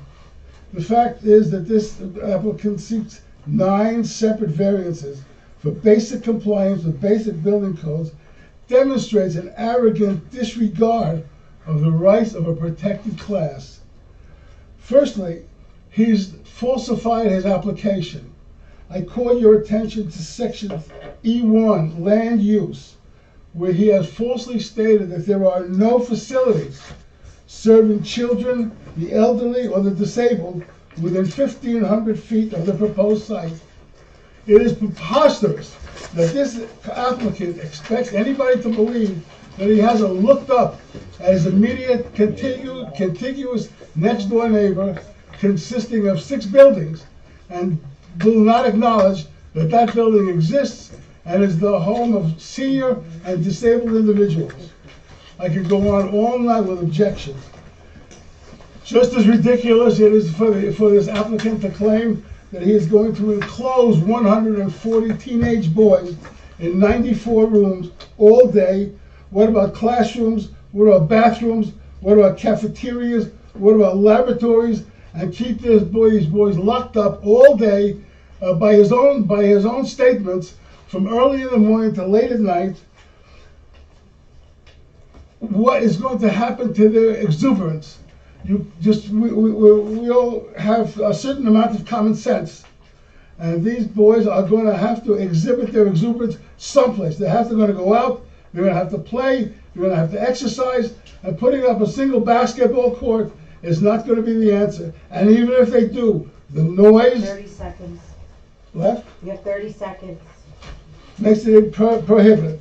He says there is no busing, but by the same token, he's going to remove the portico from the front of the building so the buses can come. Let's talk about fire. Perhaps the most important aspect. There is insufficient space for fire trucks to come in. Fire trucks come in groups, and he has shown by his fire maneuverability plan is impossible. I believe you will have that fire maneuverability plan. It's located on page 40 of the most recent narrative submission that he's given to you. He shows the fire trucks coming in on one entrance, turning around in the front of the building, and coming out on the Panero side. I believe this young lady has a blow-up I think I saw when she was putting it up, coming out on the Panero driveway, on the Panero side of the property. And frankly, gentlemen, I really had, I'm aware that Panero has granted permission for him to use that Panero property for his fire truck.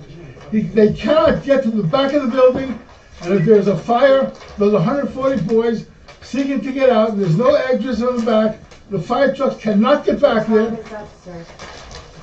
Thank you. Thank you. All right, thank you.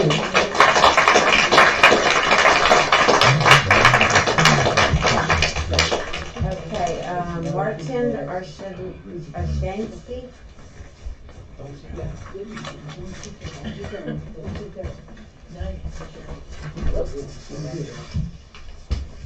My name is Martin Arshansky. I'm at 24 North Dearborn, and I would like to relinquish my 3 minutes to the previous speaker to continue. Can I do this? Can we do that? No. Mr. Chairman, can I do that? Yes. You can do that in Congress. But he went over about 30 seconds. It's been so long. We gotta stop meeting like this.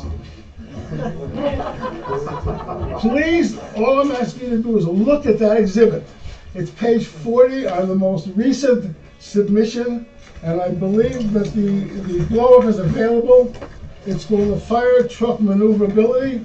It shows the vehicles coming in, the one entrance that he's got, turning around in the front of the building, and coming out on the Panero side, on the Panero property, on the Panero driveway. And I have, maybe you people know more than we do, but I have seen no indication that Panero has granted to this applicant the ability to use their property and their driveway. And therefore his whole concept, now further on, go further. Go further, it's near the end. Keep flipping pages, it's near the end. Only 5 pages here, sir. No, go ahead, it's all marked up, you're gonna see it when you get to it. No. That's the one. All right. Yeah, that's the one, right there. That's the one. What page is that? He can't, it's all right, he's got it here. He can't, the fire trucks cannot get to the back of the building. You can go over the ruler right now and measure it. When you measure the fire trucks, they have to put up their outriggers, they have to put up their ladders, and there is no, if you look at the property, there is no access from the back of the property to the ground except by fire truck ladders. And the fire trucks cannot get back there. Now, if there's a nice breeze coming in from the west, the fire comes from there and jumps over to my property. I'm sure I'm a little bit selfish here, but my building is number 32, is going to be within inches of his new addition. So a nice wind coming in from the west on his fire will bring his fire right into my property. And I'm not happy about that. Let's talk about the buffer zone. By the addition that he wants to put in, and the circular driveway that he wants to put around that new addition, is going to encroach on the existing buffer zone, and is going to make the distance between that property and my building minimal.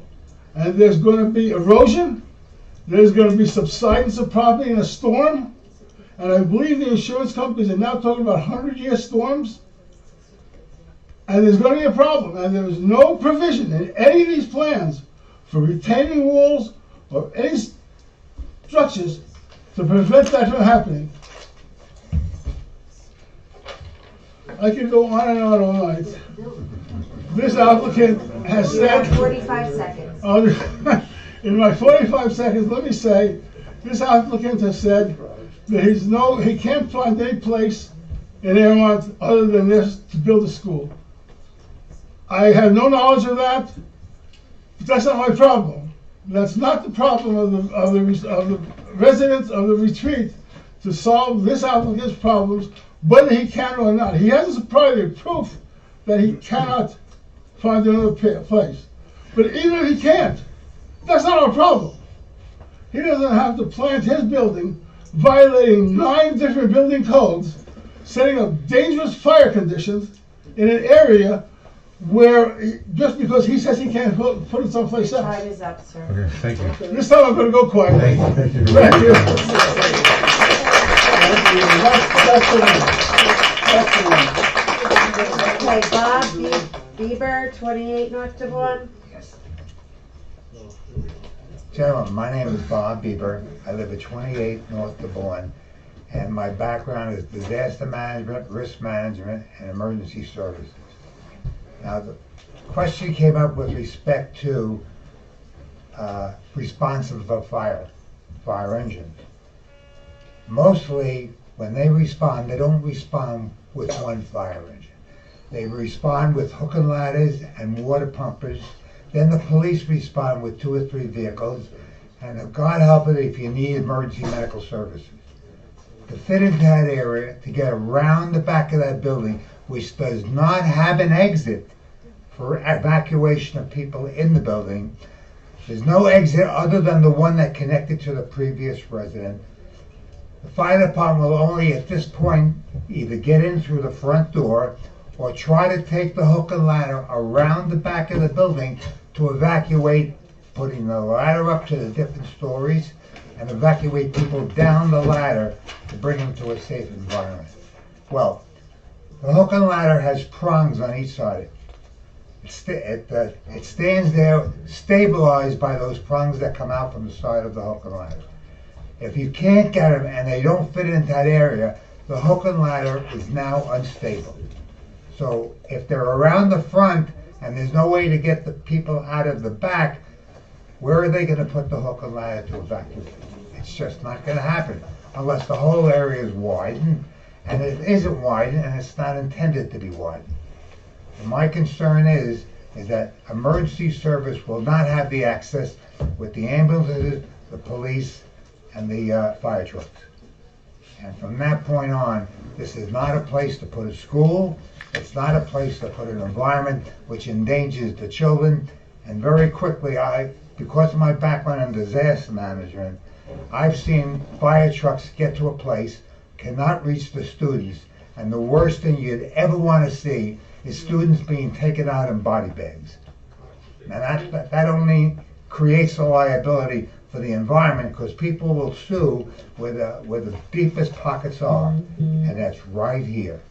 They will not only sue the fact that you're the municipality, but they will also sue the fact that you're a board that's about to make a decision based on the information you hear. So that's just food for thought and ideas to think about. Thank you. Thank you. Thank you.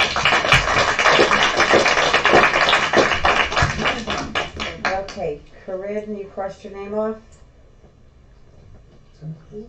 I guess she left. She left. Okay, Daniel Meehan, 18 Ackerman Ave.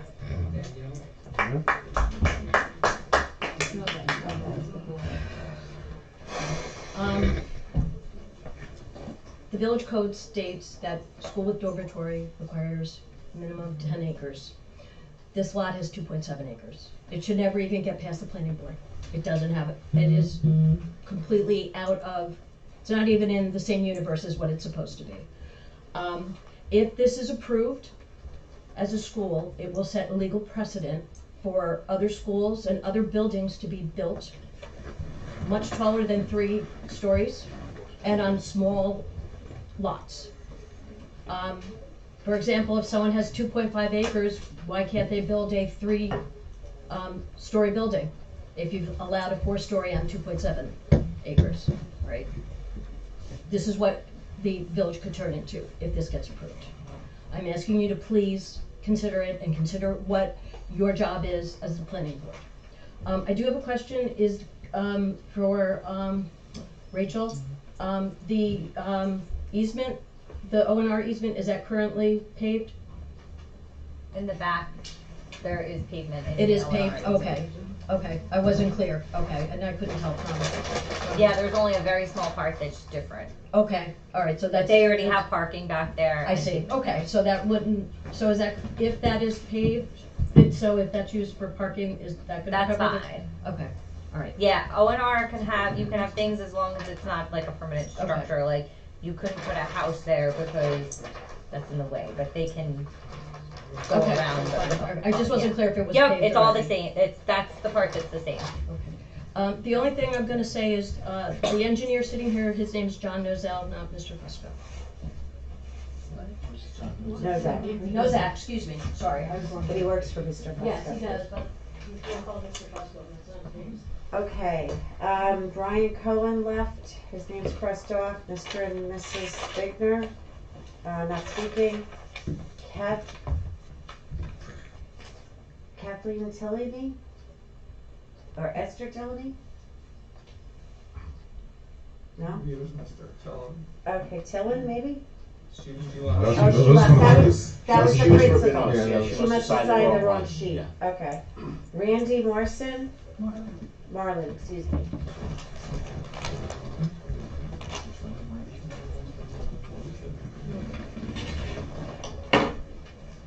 Good evening, my name is Randy Marlin. I'm a mother of a student in this school. I'm also I'm appearing here as a private citizen, but I'm a member of a different zoning board in Wesley Hills, so I'm uniquely aware of what the board has to consider as a planning board and then afterwards as a zoning board. One of the things you consider is, will this adversely impact the community? Not only will this not adversely impact the community, I think it will enhance it, and I'll explain why. One of the members here of the neighborhood talked about exuberant students. These are exuberant students who start from their day early in the morning, 7:30 in the morning, with morning prayers, to late in the evening, where they study, all in addition to their secular studies, they study all day over ancient tomes, how to improve themselves in character refinement.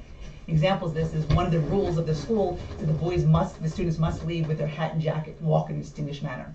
These are boys who are coming into the community studying. These are future scholars. This isn't an elementary school like we heard in the prior application where the people are running around. Yes, they may need some time to play, but it's very limited. They're spending their extra hours. I know this from my student, from my son, from 9th grade, 10th grade. He's studying longer hours. He's studying in their study hall, which I believe what's the assembly room will be for, is to spend their time in studying. So these are boys who are not going to be like, this is not like compared to a college where they're going to be loud parties and the like. You can compare it more to a monastery with your students who will be studying, who are learning how to improve themselves, and if anything, they will enhance the community as well. So again, I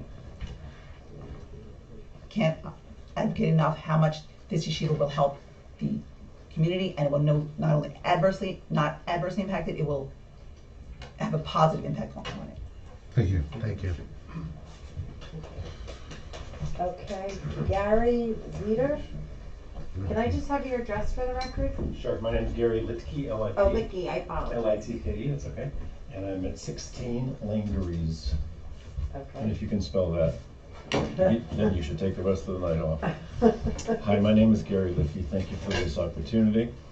I come really in two capacities tonight. One is I'm a neighbor of the existing location of the applicant. Speak louder, please. Sure. I'm a neighbor of the existing applicant. I'm an existing neighbor of the applicant in their current home. And so let me talk about that for a minute. We live in a neighborhood, it's a small enclave of about 60 homes. It's called Viola Estates. And the current yeshiva abuts us behind us. I assume it's quite similar to the senior citizen enclave that would abut the school in the new location. And our 60 homes, it's a mix of accountants, teachers, businessmen, lawyers, psychologists. It's that kind of a neighborhood. 2/3 of an acre, 3/4 of an acre, nice homes. And as the previous speaker said and took my thunder away, not only are they not a problem in our neighborhood, they are the solution, or part of the solution. These are the most refined young men. This is not a school that you call up, send in your tuition, and you're accepted. This is a hard school to get into. A young man has to show beyond a shadow of a doubt that he's serious and inclined to spend the incredible amount of fortitude and hours applying himself, not only to the study of texts and laws, but also to the study of self-improvement, as was mentioned earlier. And that's the kind of young men they are. I hope one day when I'm a senior citizen that I'll have the exuberance that is being worried about of these young men, but I see that the exuberance exists very much among the senior citizens as well, and that's fantastic. These young men are going to bring joy and good cheer, and I dare say we'll make, 1 minute. thank you, we'll make friends with a lot of the senior citizens if they'll let them in their front door and make friends with them. But these are very, very fine young men. There is nothing arrogant. There is nothing untoward about this. My other, and I've had a home office now since COVID. I've been working at home for the last 3 years. I can't be more than 250 yards from the school, back to back. I've never heard a peep. I make more noise than they do. And when you do see them, as was mentioned, it's a very refined, this is not 16-year-olds, going wild in the streets. In conclusion, I'll say also that I was a board member of the institution who is the current landlord of the yeshiva. I'm no longer on their board, but I was. And I was there when the yeshiva came in. I was there for a number of the years when they were a tenant of ours. And they were absolutely exemplary and continue to be absolutely exemplary, following any procedures, any regulations that were put down. They're always on the right side of the line. Thank you so much. Thank you. Thank you. I didn't find that when I toured at one of the achievers. We can keep quiet in here, please. That's everyone That's everybody? That's everyone that signed to speak, yes. No. Would the applicant like to respond to anything here tonight? Oh, I'll make a motion to close the public comment section of this application. Second? I'll second. All in favor? Who was second? Maurice? Mordecai seconded it. Okay. We were all in favor. Thank you. I guess the biggest concern that I heard was that the building is unsafe, and that it can't be, emergency services will not be able to get there. It's going to be a fire trap. There's no exits. This is a building that's been used as a hotel. When it was put up, they made sure it had proper fire access, and it still has proper access for the fire department to get through. It's been reviewed by the Tolman Fire Department, and they had no comment. Including the addition. Including the addition. I think the concern was the trucks going around the was addition. some striping marked here as no parking. It's been reviewed by the fire inspector. He's generated a memo. We've responded to that memo.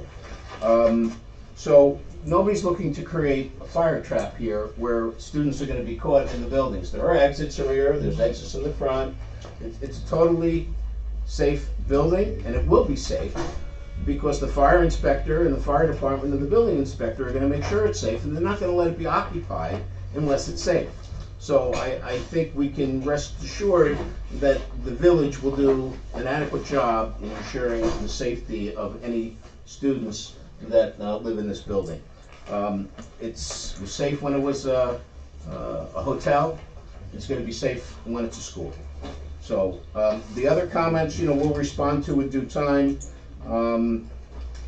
But for tonight, we'd just like to get the secret going, and we have some more information that we need to present to the board, and we would just like to, end with the board declaring their intent to be lead agency and classifying the action as unlisted, and let's get that notice of intent circulated so we can start the secret process. My only comments. Thank you. The only other thing I had was there was questions about access from Panera.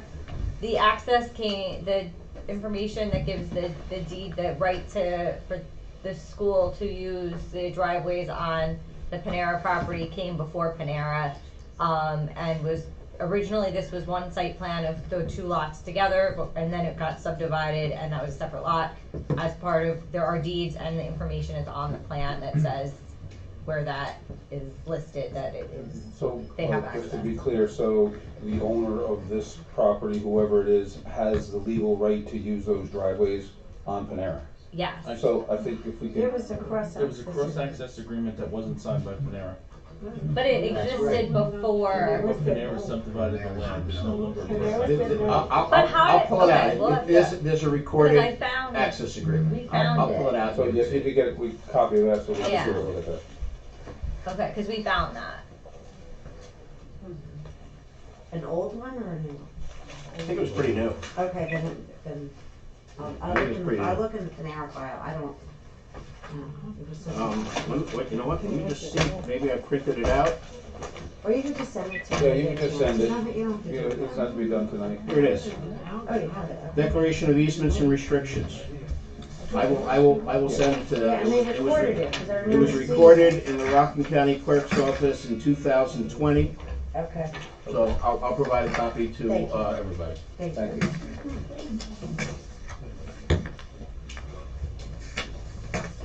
I don't know if you sent it. Huh? So, We'll send it to Are we you. good? Okay. Okay, we'll take a look at it. Okay, if there's nothing else, we just need a motion You're just We need a inclined to motion. make a motion Yeah, are we ready to do that? to establish your intent to be To the the intent. agency under seeker, and I will follow up with a written notice that will be distributed. okay. So I'll make that motion that to submit a letter of intent that we would like to become lead agency for the secret process. Have a second? I'll second. All in favor? Aye. Okay, and then we'll start that process. And Just before you leave, I want those pictures from the last application that they gave you with the garbage truck, so I Yes. couldn't, That's I fine. don't want them to Well, get stuck. okay. Thank you. Mr. Bound, do you want to come back next month? Are we ready? Is it 30 days?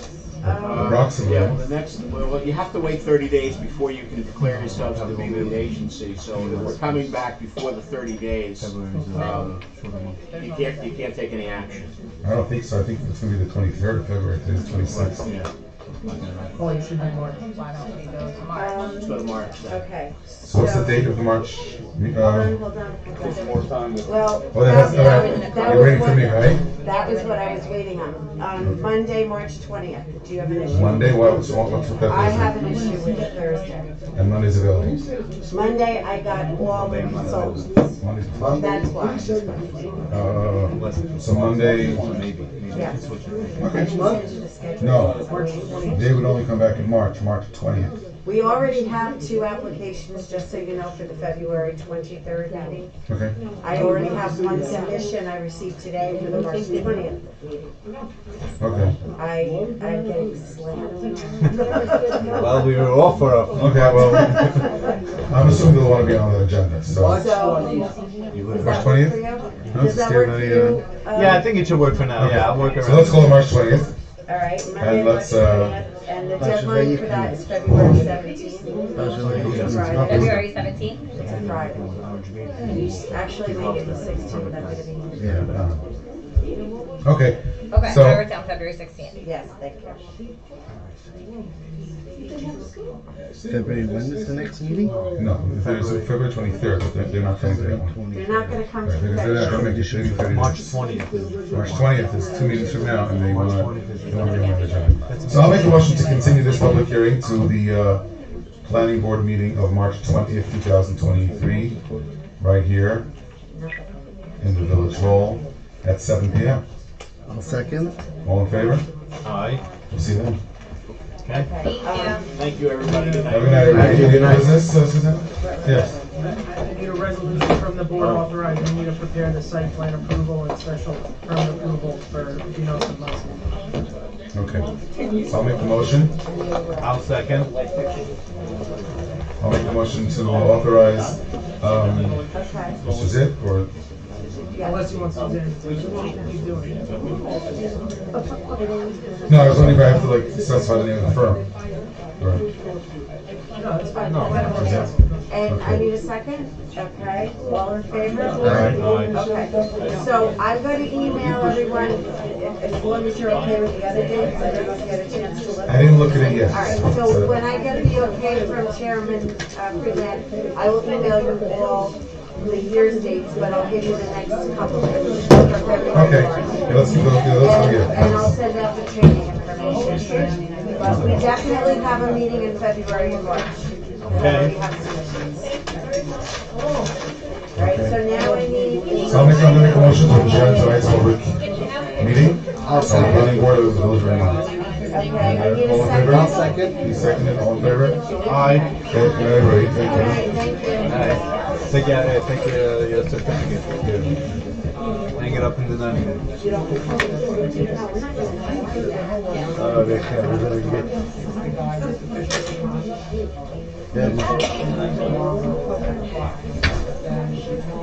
Okay. Okay, thank you.